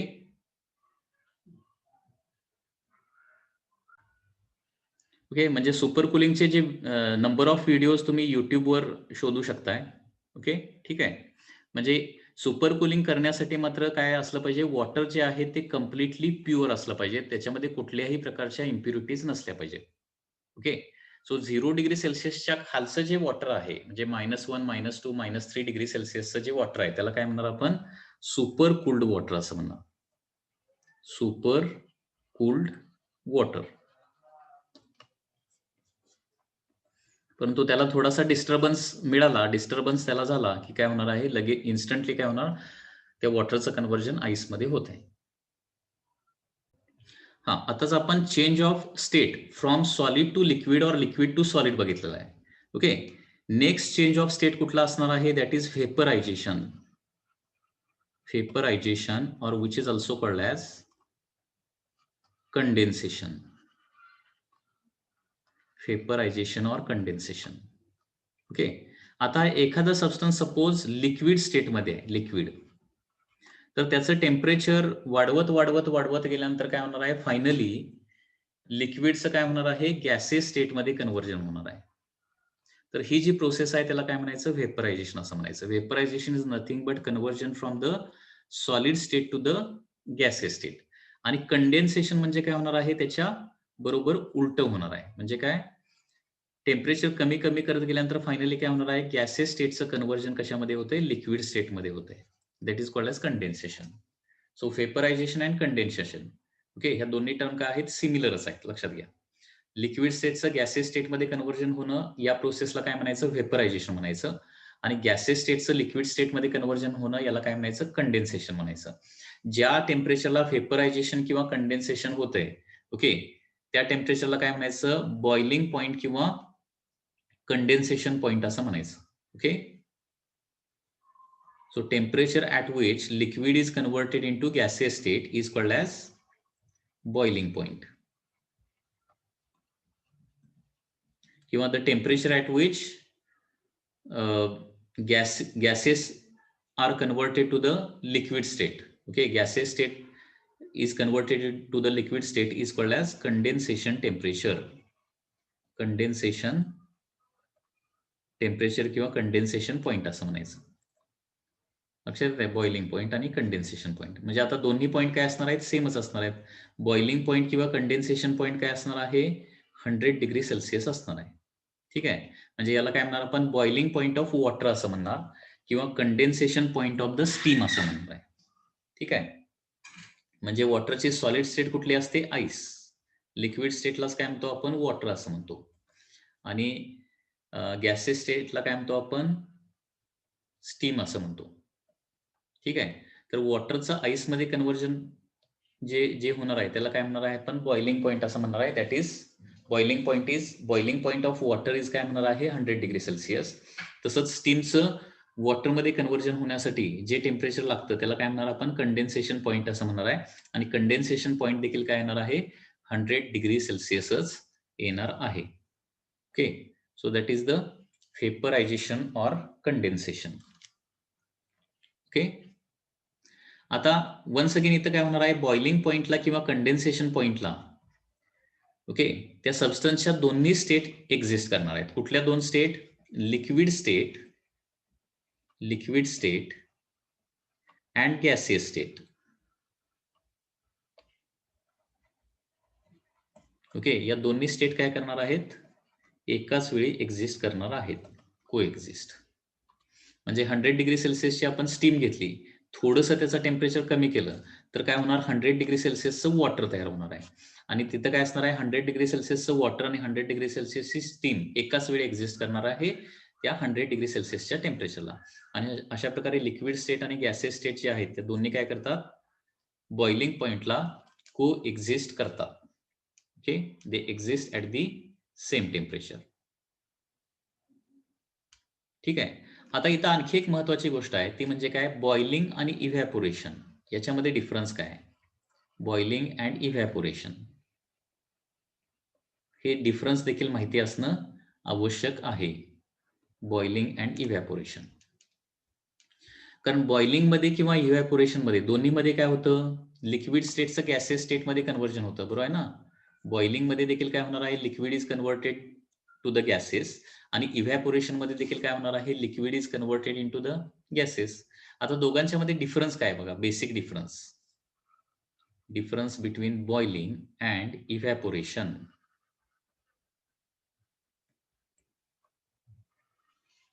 याच्यामध्ये बेसिक फर्स्ट डिफरन्स जो आहे तो असा आहे, बॉइलिंग जे आहे ते फक्त एका फिक्स्ड टेम्परेचरलाच होतं. Okay, boiling takes place at only a fixed temperature which is called as boiling point. हा काय होणार आहे, सबस्टन्स टू सबस्टन्स चेंज होणार आहे. म्हणजे फॉर एक्झाम्पल बॉइलिंग पॉइंट वॉटरला किती असणार आहे, 100 डिग्री सेल्सिअस असणार आहे. ओके, बॉइलिंग पॉइंट वॉटरसाठी किती आहे, 100 डिग्री सेल्सिअस आहे. इतर सबस्टन्सेससाठी त्याच्यानुसार असणार आहे. Okay, so it takes place at a only fixed temperature, takes place at a fixed temperature. म्हणजे या टेम्परेचरच्या खाली टेम्परेचर असेल तर अजिबात बॉइलिंग होणार नाही. इव्हॅपोरेशन ही जी प्रोसेस आहे ती मात्र काय होते, it takes place at any temperature. It takes place at any temperature. कुठल्याही टेम्परेचरला इव्हॅपोरेशन नावाची प्रोसेस होऊ शकते. त्याला काय 100 डिग्री सेल्सिअस टेम्परेचर असायची काही गरज नाहीये. म्हणजे 30 डिग्री सेल्सिअसचं वॉटर असेल तर तरी देखील काय होणार आहे, त्याच्या सरफेसवरून इव्हॅपोरेशन हे होतच असणार आहे कंटिन्युअसली. सेकंड, बॉइलिंग जर झालं तर ते काय होतं, त्या संपूर्ण लिक्विडमध्ये होतं. Okay, so it takes place or it occurs in whole liquid. पूर्ण लिक्विडच्या आतमध्ये ही प्रोसेस घडणार आहे, अकर्स इन होल लिक्विड. आणि इव्हॅपोरेशन जे आहे ते फक्त सरफेसलाच होतं, आतमध्ये अजिबात होत नाही. अकर्स ऍट सरफेस ओनली, फक्त सरफेसलाच होतं. त्याच्यानंतर थर्ड डिफरन्स असा आहे की बॉइलिंगमुळं सबस्टन्सचं टेम्परेचर कमी होत नाही किंवा टेम्परेचर आहे तसंच राहतं बॉइलिंग प्रोसेसमध्ये. परंतु इव्हॅपोरेशन झालं तर मात्र काय होणार आहे, त्याच्यामध्ये टेम्परेचर काय होतं, कमी होतं. बरोबर आहे ना. म्हणजे आपला जो कूलर आहे, एअर कूलर आपण जो घरी वापरतोय, तर त्याच्यामध्ये कुठली कन्सेप्ट वापरली जाते, इव्हॅपोरेशन नावाची कन्सेप्ट वापरली जाते. ओके, म्हणजे वॉटरच्या सरफेसवरून इव्हॅपोरेशन झालं तर काय होणार, त्या वॉटरचं टेम्परेचर काय होतं, कमी होतं. ठीक आहे. बॉइलिंग प्रोसेसमध्ये टेम्परेचर कमी होत नाही. Okay, so after boiling temperature doesn't change. म्हणजे एका फिक्स्ड टेम्परेचरलाच कंटिन्युअसली बॉइलिंग होणार आहे. अँड आफ्टर इव्हॅपोरेशन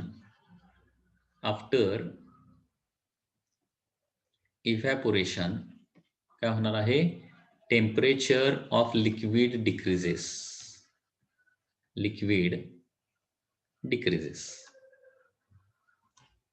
लक्षात येत आहे. म्हणजे इव्हॅपोरेशन जे आहे ते काय करतं, कूलिंग इफेक्ट प्रोड्यूस करतं. Evaporation gives cooling effect. Okay, boiling जे आहे ते सरफेस एरियावर डिपेंडंट नसतं, कारण बॉइलिंग पूर्ण काय होणार आहे, पूर्ण लिक्विडच्या आतमध्ये होणार आहे.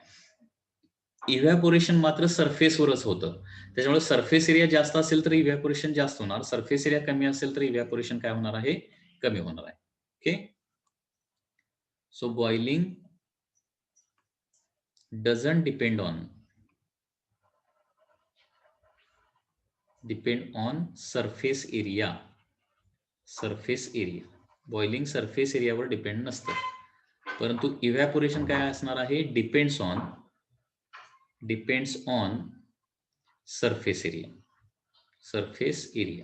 म्हणजे जेवढा सरफेस एरिया जास्त तेवढं इव्हॅपोरेशन काय होणार आहे, जास्त होणार आहे. ओके, आता इव्हॅपोरेशन होतंय म्हणजे काय होतंय लक्षात घ्या. ऍक्च्युली इव्हॅपोरेशन होतंय म्हणजे काय होतंय, आता समजा हा लिक्विडचा एक सरफेस आहे. आता लिक्विडमध्ये असणारे जे सगळे मॉलिक्युल्स आहेत जे काही सगळे मॉलिक्यूल किंवा ऍटम लिक्विडचे जे आहेत ते कुठल्या मोशनमध्ये असतात? व्हायब्रेटरी मोशनमध्ये असतात. आणि याच्यामध्ये काय होतं, काही जास्त कायनेटिक एनर्जी असणारे किंवा जास्त व्हायब्रेशनल कायनेटिक एनर्जी असणारे जे मॉलिक्युल्स आहेत ते काय होतात? सरफेस मधून एस्केप होतात. म्हणजे हे बघा, सॉलिडचा प्रत्येक मॉलिक्यूल असू दे किंवा लिक्विडचा प्रत्येक मॉलिक्यूल असू दे, तो टेम्परेचर नुसार काय होणार आहे? व्हायब्रेटरी मोशनमध्ये असणारच आहे. सरफेसचे मॉलिक्यूल देखील काय असतात? व्हायब्रेटरी मोशनमध्ये असतात. आणि ते व्हायब्रेशन करत असताना काय होणार आहे? त्यांची kinetic energy, vibrational kinetic energy थोडी जरी वाढली तर ते सरफेस मधून काय होतात? एस्केप होतात, निघून जातात. ठीक आहे. आणि अशा प्रकारे सरफेस मधून कुठले मॉलिक्यूल फक्त बाहेर पडू शकतात, की ज्यांची kinetic energy, vibrational kinetic energy जास्त असते तेच फक्त बाहेर पडू शकतात. आणि जास्त कायनेटिक एनर्जीचे मॉलिक्यूल लिक्विड मधून बाहेर निघून गेल्यामुळं काय होणार आहे? लिक्विडच्या आतमध्ये काय होणार आहे? कमी कायनेटिक एनर्जीचे मॉलिक्यूलच फक्त शिल्लक राहणार. आणि कमी कायनेटिक एनर्जी म्हणजे काय होणार आहे? लेस टेम्परेचर होणार आहे. लेस टेम्परेचर. आणि म्हणून काय होतं? इव्हॅपोरेशन मध्ये कूलिंग इफेक्ट मिळतो. इव्हॅपोरेशन मध्ये कूलिंग इफेक्ट मिळतो. कारण लक्षात घ्या, टेम्परेचर, एखाद्या सबस्टन्सचं टेम्परेचर कशावर डिपेंड असतं? त्या व्हायब्रेशनल कायनेटिक एनर्जीवर डिपेंड असतं. जास्त व्हायब्रेशनल कायनेटिक एनर्जी असेल तर जास्त टेम्परेचर, कमी व्हायब्रेशनल कायनेटिक एनर्जी असेल तर कमी टेम्परेचर. इथं होतंय काय? सरफेसला व्हायब्रेट होत असणारे जे लिक्विड मॉलिक्यूल आहेत ते काय होणार आहे? त्यांच्या कायनेटिक एनर्जीमुळे काय होतात? ते बाहेर पडतात.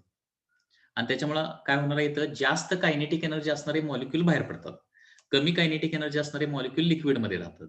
आणि कमी कायनेटिक एनर्जी असणारे मॉलिक्यूल लिक्विडच्या आतमध्ये राहिल्यामुळं काय होणार आहे? त्या लिक्विडचं टेम्परेचर काय होतं? कमी होतं. लक्षात येतं. आणि अशा प्रकारे इव्हॅपोरेशन या प्रोसेसमुळे काय होतो? आपल्याला कूलिंग इफेक्ट मिळतो. इव्हॅपोरेशन कुठून होतं? फक्त सरफेसवरून होतं. आणि इव्हॅपोरेशन हे कुठल्याही टेम्परेचरला होऊ शकतं. And it takes place due to the vibrations of that molecules of liquid at the surface. सरफेसला लिक्विड व्हायब्रेट करत असतात आणि त्याच्यामुळे अचानकपणे ते सरफेसमधून बाहेर निघून जाऊ शकतात. आणि ते कुठल्या स्टेटमध्ये पोहोचतात? मग गॅसेस स्टेटमध्ये पोहोचतात. ही जी प्रोसेस आहे याला काय म्हणायचं? इव्हॅपोरेशन असं म्हणायचं.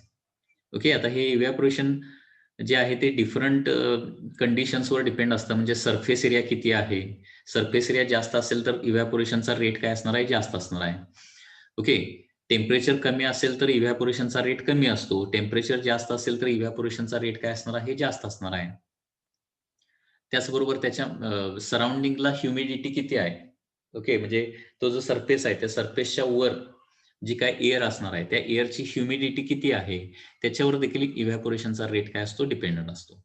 लक्षात येतंय? म्हणजे रेट ऑफ इव्हॅपोरेशन कशावर डिपेंड असणार आहे? Rate of evaporation depends on first surface area, second is the temperature of liquid, and third is the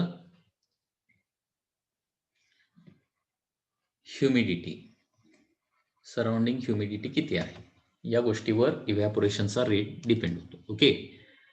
generally boiling पॉइंटला जे काय घडतं त्याला आपण काय म्हणणार आहे? आपण बॉइलिंगच म्हणणार आहे. आणि इतर टेम्परेचरला जे काय घडणार आहे त्याला काय म्हणणार आपण? इव्हॅपोरेशन असं म्हणणार. Less than boiling point, that is there is evaporation. ठीक आहे. हे झालं. म्हणजे आता काय केलं आपण? Change of state from solid to liquid बघितलं. त्याच्यानंतर change of state from liquid to gases बघितलं. आता काही वेळेला काय होतं? लिक्विड स्टेट मधली जी आहे ती काही सबस्टन्सेसच्या बाबतीत काय होते? स्किप होते. आणि डायरेक्टली काय होऊ शकतं? सॉलिडचं लिक्विड स्टेटमध्ये कन्व्हर्जन होऊ शकतं. So this is the third change of state, that is called as sublimation, which is called as sublimation. याला काय म्हणतो आपण? Sublimation. Third change of state, sublimation. Solid to gases, sorry. Okay. म्हणजे mostly generally सबस्टन्सेसच्या बाबतीत काय होतं? सॉलिडचं initially लिक्विडमध्ये conversion होतं आणि मग लिक्विडचं काय होणार आहे? गॅसेस स्टेटमध्ये कन्व्हर्जन होतं मोस्टली. ठीक आहे. परंतु काही सबस्टन्सेसच्या बाबतीत असं होतं की सॉलिडचं डायरेक्टली काय होणार आहे? गॅसेस स्टेटमध्ये कन्व्हर्जन होणार. म्हणजे लिक्विड स्टेट मधली येतच नाही अजिबात तिथं. लिक्विड स्टेट येत नाही. ओके. ही जी प्रोसेस आहे त्याला काय म्हणायचं? सबलिमेशन असं म्हणायचं. लक्षात येते सब्लिमेशन. डायरेक्टली सॉलिड स्टेटचं कन्व्हर्जन गॅसेस स्टेटमध्ये होणं याला सब्लिमेशन असं म्हणायचं. आणि ज्या सबस्टन्सेसला ही प्रॉपर्टी असते त्याला काय म्हटलं जातं, सबलिम असं म्हटलं जातं. Okay, so that substance is called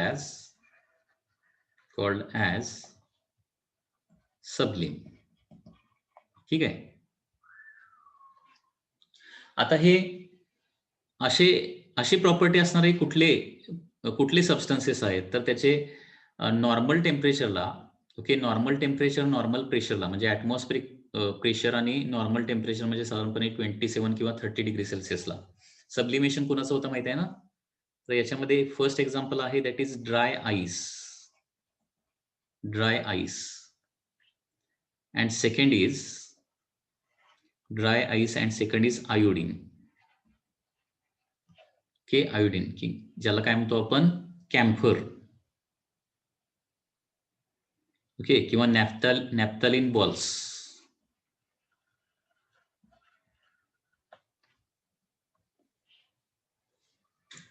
naphthalene balls. Dry ice म्हणजे माहिती आहे तुम्हाला, ड्राय आईस म्हणजे काय असतं? ड्राय आईस म्हणजे काय? ड्राय आईस म्हणजे solid CO2. Okay, so carbon dioxide जो आहे CO2, तो त्याचं टेम्परेचर जर खूप कमी केलं तर त्याचं कन्व्हर्जन काय होणार आहे, सॉलिड स्टेटमध्ये होतं आणि त्याला काय म्हणतो आपण, ड्राय आईस म्हणतो. आता ड्राय आईस आपण नॉर्मल टेम्परेचरला ठेवला तर काय होणार, डायरेक्टली सॉलिड स्टेटचं गॅसेस स्टेटमध्ये कन्व्हर्जन होतं. लिक्विड स्टेटमध्ये कन्व्हर्जन तिथं होतच नाही, लक्षात घ्या. किंवा camphor,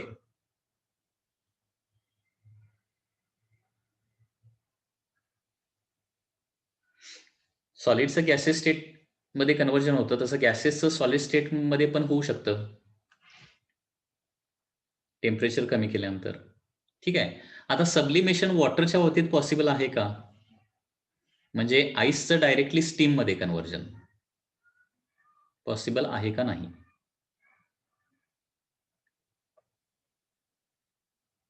ice to directly steam. Okay, त्याचं देखील पॉसिबल आहे. म्हणजे आईसचं डायरेक्टली स्टीम मध्ये कन्व्हर्जन होतंय, लक्षात घ्या. म्हणजे आईस देखील काय आहे, सबलिम होऊ शकतं, परंतु त्याच्यासाठी काय आहे, टेम्परेचर आणि प्रेशर खूप लो असावं लागतं. Okay, very low. आता मोस्ट ऑफ द सबस्टन्सेस ते आपल्याला पुढे स्टडी करायचं आहे. त्याला आपण ट्रिपल पॉइंट असं म्हणतो किंवा फेज डायग्राम असं म्हणतो. तर त्या फेज डायग्राम मध्ये तुम्हाला लक्षात येईल की सगळेच सबस्टन्सेस एका सर्टन लो प्रेशरला, लो टेम्परेचरला काय असतात, सबलिम असतात. सगळेच सबस्टन्सेस जवळपास. म्हणजे लक्षात घ्या, वॉटरचं देखील, म्हणजे आईसचं देखील काय होतं, डायरेक्टली स्टीम मध्ये कन्व्हर्जन होऊ शकतं. म्हणजे लिक्विड स्टेट मधली स्किपच होते. हे कधी होतंय? Only at low temperature, low pressure, very low प्रेशरला हे असं होतंय, लक्षात घ्या. ओके, म्हणजे प्रेशर जर खूप कमी असेल आणि टेम्परेचर काय केलं, आईसचं टेम्परेचर वाढवत नेला तर काय होणार आहे, आईसचं डायरेक्टली स्टीम मध्ये कन्व्हर्जन होत आहे. दिस हॅपन्स ॲट लो प्रेशर. म्हणजे आपण डायरेक्टली असं म्हणू शकतो की व्हेरी लो प्रेशरला काय होणार आहे, मोस्ट ऑफ सबस्टन्सेस हे काय असतात, सबलिम असतात. त्यांचं सब्लिमेशन होऊ शकतं. व्हेरी लो प्रेशरला हे होतंय, लक्षात घ्या. ते आपल्याला पुढं स्टडी पण करायचं आहे. त्याच्यासाठी फेज डायग्राम तुम्हाला स्टडी करावी लागणार आहे. ओके, आता ज्यावेळी चेंज ऑफ स्टेट होत आहे, बघा आता पुढचा पार्ट इम्पॉर्टंट आहे. आता ज्यावेळी चेंज ऑफ स्टेट होत आहे त्यावेळी काय होणार आहे, टेम्परेचर कॉन्स्टंट राहतं. टेम्परेचर कम्प्लिटली काय होतं, कॉन्स्टंट राहतं. आणि चेंज ऑफ स्टेट होण्यासाठी, कॉन्स्टंट टेम्परेचरला चेंज ऑफ स्टेट होण्यासाठी एक सर्टन अमाऊंट ऑफ हीट द्यावी लागते. आणि ती जी हीट आहे त्याला काय म्हणतो आपण, लॅटेंट हीट असं म्हणतो. त्याच्यामुळे आपल्याला लॅटेंट हीट नावाची कन्सेप्ट आता स्टडी करायची. लॅटेंट हीट. ओके, हे बघा व्यवस्थित मी तुम्हाला एक्सप्लेन करतो. सपोज आपल्याकडे -20 डिग्री सेल्सिअसचा आईस आहे, ठीक आहे, आणि त्याला कंटिन्युअसली आपण हीट सप्लाय करत गेलो. एका कॉन्स्टंट रेटने हीट सप्लाय करत गेलो. हीट सप्लाय करत गेल्यानंतर काय होणार आहे, थोड्या वेळानं काय होणार आहे, -20 डिग्री सेल्सिअसच्या आईसचं काय होणार आहे, 0 डिग्री सेल्सिअसच्या आईसमध्ये कन्व्हर्जन होणार. ठीक आहे. तिथून पुढे परत हीट देत गेलो तर काय होणार आहे, 0 डिग्री सेल्सिअसच्या आईसचं कन्व्हर्जन 0 डिग्री सेल्सिअसच्या वॉटरमध्ये होतं. आता जोपर्यंत पूर्ण आईसचं पूर्ण वॉटरमध्ये कन्व्हर्जन होत नाही तोपर्यंत आपण हीट कंटिन्युअसली देतच असणार आहे. कंटिन्युअसली आपण हीट देतोय, परंतु चेंज इन टेम्परेचर मात्र होत नाही. ओके, चेंज इन टेम्परेचर मात्र अजिबात होत नाही, लक्षात घ्या. ठीक आहे. म्हणजे चेंज ऑफ स्टेट होत असताना चेंज इन टेम्परेचर होतं का, तर अजिबात होत नाही. जोपर्यंत एका स्टेटचं दुसऱ्या स्टेटमध्ये पूर्णपणे कन्व्हर्जन होत नाही तोपर्यंत हीट आपण कंटिन्युअसली देत राहणार, परंतु राईज इन टेम्परेचर मात्र होत नाही.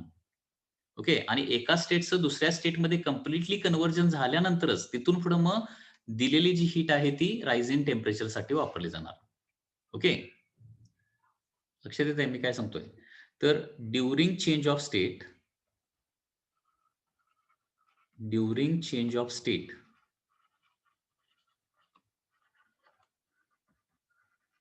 ड्युरिंग चेंज ऑफ स्टेट काय होतं, heat is continuously supplied, continuously supplied, but change in temperature किंवा rise in temperature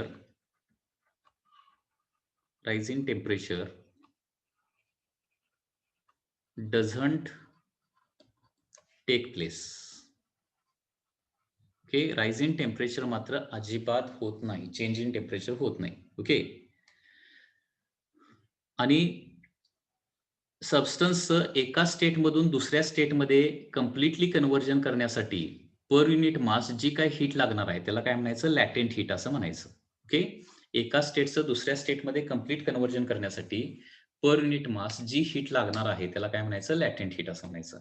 त्याच्यामुळे लॅटेंट हीटची डेफिनेशन कशी आहे बघा, the quantity of heat, okay, the quantity of heat required to convert unit mass of substance, जे इथं महत्वाची गोष्ट काय आहे, unit mass of substance. Quantity of heat required to convert unit mass of substance from one state to another state. One state to another state. One state to another state is called as काय म्हणतो आपण त्याला, लॅटेंट heat असं म्हणतो. is called as latent heat. Okay, म्हणजे पूर्णपणे एका स्टेटचं conversion दुसऱ्या स्टेटमध्ये होण्यासाठी, म्हणजे पूर्ण सॉलिडचं लिक्विडमध्ये कन्व्हर्जन होण्यासाठी किंवा सॉलिडचं गॅसेस स्टेट, सॉलिडचं लिक्विडमध्ये किंवा लिक्विडचं गॅसेस स्टेटमध्ये पूर्णपणे कन्व्हर्जन होण्यासाठी, ओके, पर ग्रॅम किंवा पर किलोग्रॅम जी अमाऊंट ऑफ हीट लागणार आहे त्याला काय म्हणतो आपण, लॅटेंट हीट असं म्हणतो. ओके, आणि ही प्रोसेस काय होते, at a constant temperature, from one state to another state at constant temperature. हा वर्ड इथं महत्वाचा आहे, at constant temperature is called as latent heat. त्याच्यामुळे लॅटेंट हीटचा फॉर्म्युला काय येणार आहे, delta Q divided by M. Okay, latent हीटचा फॉर्म्युला काय येणार आहे, delta Q divided by M, आणि त्याच्यामुळे याचं एसआय युनिट काय येणार आहे, SI unit is joule per KG. SI unit काय येतं लॅटेंट हीटचं, जूल पर केजी येणार आहे, किंवा अदर युनिट काय येणार आहे, calorie per gram. Other unit calorie per gram देखील येतं. ओके, आणि या फॉर्म्युल्यावरून आपल्याला डेल्टा क्यूचा फॉर्म्युला मिळेल. डेल्टा क्यूचा फॉर्म्युला काय येणार आहे, एम इंटू एल. लक्षात घ्या, याच्यावरून आपल्याला दुसरा फॉर्म्युला काय मिळणार, delta Q is equal to M into L. आणि ही कुठली हीट आहे लक्षात घ्या, फेज चेंज साठी लागणारी हीट. ओके, सो एका स्टेटमधून दुसऱ्या स्टेटमध्ये जाण्यासाठी लागणारी हीट जी आहे त्याच्यासाठी फॉर्म्युला हा ml आहे. ओके, टेम्परेचर राईज करण्यासाठी किंवा डिक्रीज करण्यासाठी लागणाऱ्या हीटचा फॉर्म्युला काय आहे? mc delta T. आणि एका स्टेटमधून दुसऱ्या स्टेटमध्ये जाण्यासाठी लागणारी जी हीट आहे that is given by formula ml. आता हे दोन फॉर्म्युले महत्वाचे आहेत कारण पुढे आपल्याला चेंज ऑफ स्टेट्सचे क्वेश्चन्स आहेत. चेंज ऑफ स्टेट लक्षात येत आहे. म्हणजे हे दोन फॉर्म्युले लक्षात ठेवा. Delta Q is equal to M C delta T आणि दुसरा फॉर्म्युला आहे delta Q is equal to M L. M C delta T हा फॉर्म्युला कधी वापरायचा? इथं फेज चेंज नाहीये. सबस्टन्स एकाच कुठल्या तरी स्टेटमध्ये असणार आहे आणि त्याचं टेम्परेचर एकतर वाढणार आहे किंवा कमी होणार आहे. ओके, तर सबस्टन्स एकाच स्टेटमध्ये असताना टेम्परेचर एका व्हॅल्यू पासून दुसऱ्या व्हॅल्यू पर्यंत नेण्यासाठी जी काय हीट लागणार आहे that is given by formula mc delta T.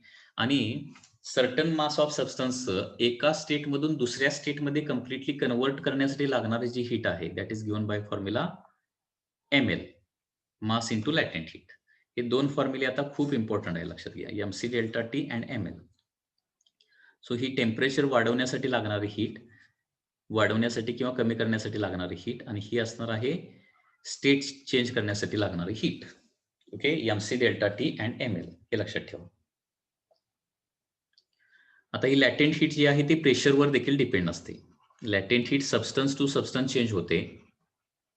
लॅटेंट heat depends on material, म्हणजे मटेरियल काय आहे त्याच्यावर डिपेंड असणार आहे, अँड प्रेशर. या दोन गोष्टीवर लॅटेंट हीट डिपेंड करते, material and the pressure. Okay, आता टाइप्स ऑफ लॅटेंट हीट बघूया आपण. Types of latent heat.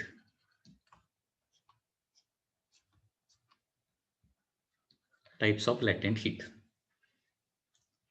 Latent या शब्दाचा मीनिंग जो आहे तो काय माहिती आहे का? याचा मीनिंग आहे अदृश्य, असा त्याचा मीनिंग होतो. अदृश्य हीट म्हणजे ही हीट आपल्याला दिसत नाही, लक्षात घ्या.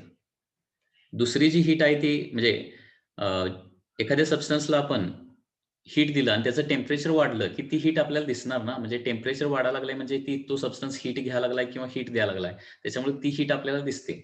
परंतु इथं काय होतंय, फक्त फेज चेंज होतंय, टेम्परेचर वाढताना किंवा कमी होताना दिसत नाही.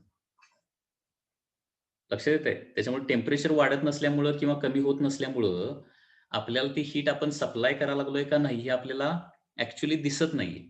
कारण आपण जनरली हीट सप्लाय केली आहे का नाही केली हे कशावरून ठरवतो? टेम्परेचर वाढतंय का कमी होतंय याच्यावरून. परंतु इथं फक्त फेज चेंज होतो, ते पण कॉन्स्टंट टेम्परेचरला होतंय. टेम्परेचर वाढताना किंवा कमी होताना दिसत नाही आणि म्हणून या हीटला काय म्हटलं जातं? लॅटेंट हीट असं म्हटलं जातं. अदृश्य उष्मा, लॅटेंट हीट. आता टाइप्स ऑफ लॅटेंट हीट मध्ये दोन आहेत. First is the latent heat of fusion. Latent heat of fusion किंवा melting. Latent heat of fusion or the melting. आता latent heat of fusion or melting म्हणजे काय? तर 1 gram किंवा 1 किलोग्रॅम सबस्टन्स कम्प्लिटली सॉलिड स्टेटमधून लिक्विड स्टेटमध्ये किंवा liquid स्टेटमधून solid स्टेटमध्ये नेण्यासाठी जी काय हीट लागणार आहे त्याला काय म्हणायचं? लॅटेंट हीट ऑफ फ्युजन असं म्हणायचं. म्हणजे सॉलिड टू लिक्विड किंवा लिक्विड टू सॉलिड, त्याला लॅटेंट हीट ऑफ फ्युजन असं म्हणायचं. आणि दुसरं आहे latent heat of vaporization. Latent heat of vaporization, or it is called as condensation. Latent heat of vaporization or condensation म्हणजे unit mass of substance completely कशामधून? Liquid स्टेटमधून gases स्टेटमध्ये किंवा गॅसेस स्टेटमधून कम्प्लिटली लिक्विड स्टेटमध्ये युनिट मास ऑफ सबस्टन्सला transfer करण्यासाठी जी हीट लागणार आहे त्याला काय म्हणणार आपण? लॅटेंट हीट ऑफ व्हेपरायझेशन असं म्हणणार किंवा लॅटेंट हीट ऑफ कंडेन्सेशन असं आपण म्हणणार आहे. Okay, so in this way there are two types of latent heat. आणि वॉटरच्या लॅटेंट हीट जे आहेत किंवा आईसच्या लॅटेंट हीट जी आहे आणि स्टीमची लॅटेंट हीट जी आहे ती तुम्हाला माहिती असणं आवश्यक आहे. Okay, so latent heat of ice. आईसची लॅटेंट हीट असते 80 कॅलरी पर ग्रॅम. या व्हॅल्यू पाठ करून ठेवाव्या लागतील. आणि लॅटेंट हीट ऑफ स्टीम आहे 540 कॅलरी पर ग्रॅम. या दोन व्हॅल्यू जरा न्यूमरिकल सॉल्व्ह करण्यासाठी पुढे आपल्याला लागणार आहेत. म्हणजे 1 ग्रॅम आईसचं 1 ग्रॅम वॉटरमध्ये 0 डिग्री सेल्सिअसला कन्व्हर्जन करण्यासाठी किती कॅलरी हीट लागते? बरोबर 80 कॅलरी हीट लागते. मी काय सांगतोय लक्षात येते का बघा. 1 gram ice at 0 degree Celsius चं conversion 1 gram water at 0 degree Celsius. म्हणजे इथं राईज इन टेम्परेचर झालंय का? नाही. चेंज इन टेम्परेचर अजिबात झालेलं नाहीये. 0 डिग्री सेल्सिअसच्या आईसचं 0 डिग्री सेल्सिअसच्या वॉटरमध्येच कन्व्हर्जन होणार आहे. लक्षात घ्या. तर 1 ग्रॅम साठी हीट किती लागते? बरोबर 80 कॅलरी हीट लागते. हे जरा व्यवस्थित लक्षात ठेवा. Similarly 1 gram steam at 100 degree Celsius चं conversion 1 gram water at 100 degree Celsius मध्ये करण्यासाठी काय होणार आहे? 540 कॅलरी एवढी हीट लागते. म्हणजे स्टीम काय करणार आहे? ही एवढी हीट लूज करणार आहे आणि आईस काय करणार आहे? एवढी हीट गेन करणार आहे. Okay, so this is the heat absorb by the ice. म्हणजे इथं 80 कॅलरीमध्ये किंवा 540 कॅलरीमध्ये टेम्परेचर अजिबात चेंज होत नाही, हे अगोदर लक्षात ठेवा. 0 डिग्री सेल्सिअसच्या आईसचं फक्त 0 डिग्री सेल्सिअसच्या वॉटरमध्ये फक्त कन्व्हर्जन होणार आहे 80 कॅलरी हीट दिल्यावर. Okay, so 80 calorie heat is required for 1 gram and 540 calorie heat is required for the 1 gram of the steam. लक्षात येत आहे? तर याला लॅटेंट हीट असं म्हटलं जातं. This is the concept of latent heat. Okay, latent हीटचा बाकीचा पार्ट जो आहे तो काय करूया आपण नेक्स्ट लेक्चरला स्टडी करूया. काय डाऊट असले तर विचारू शकता.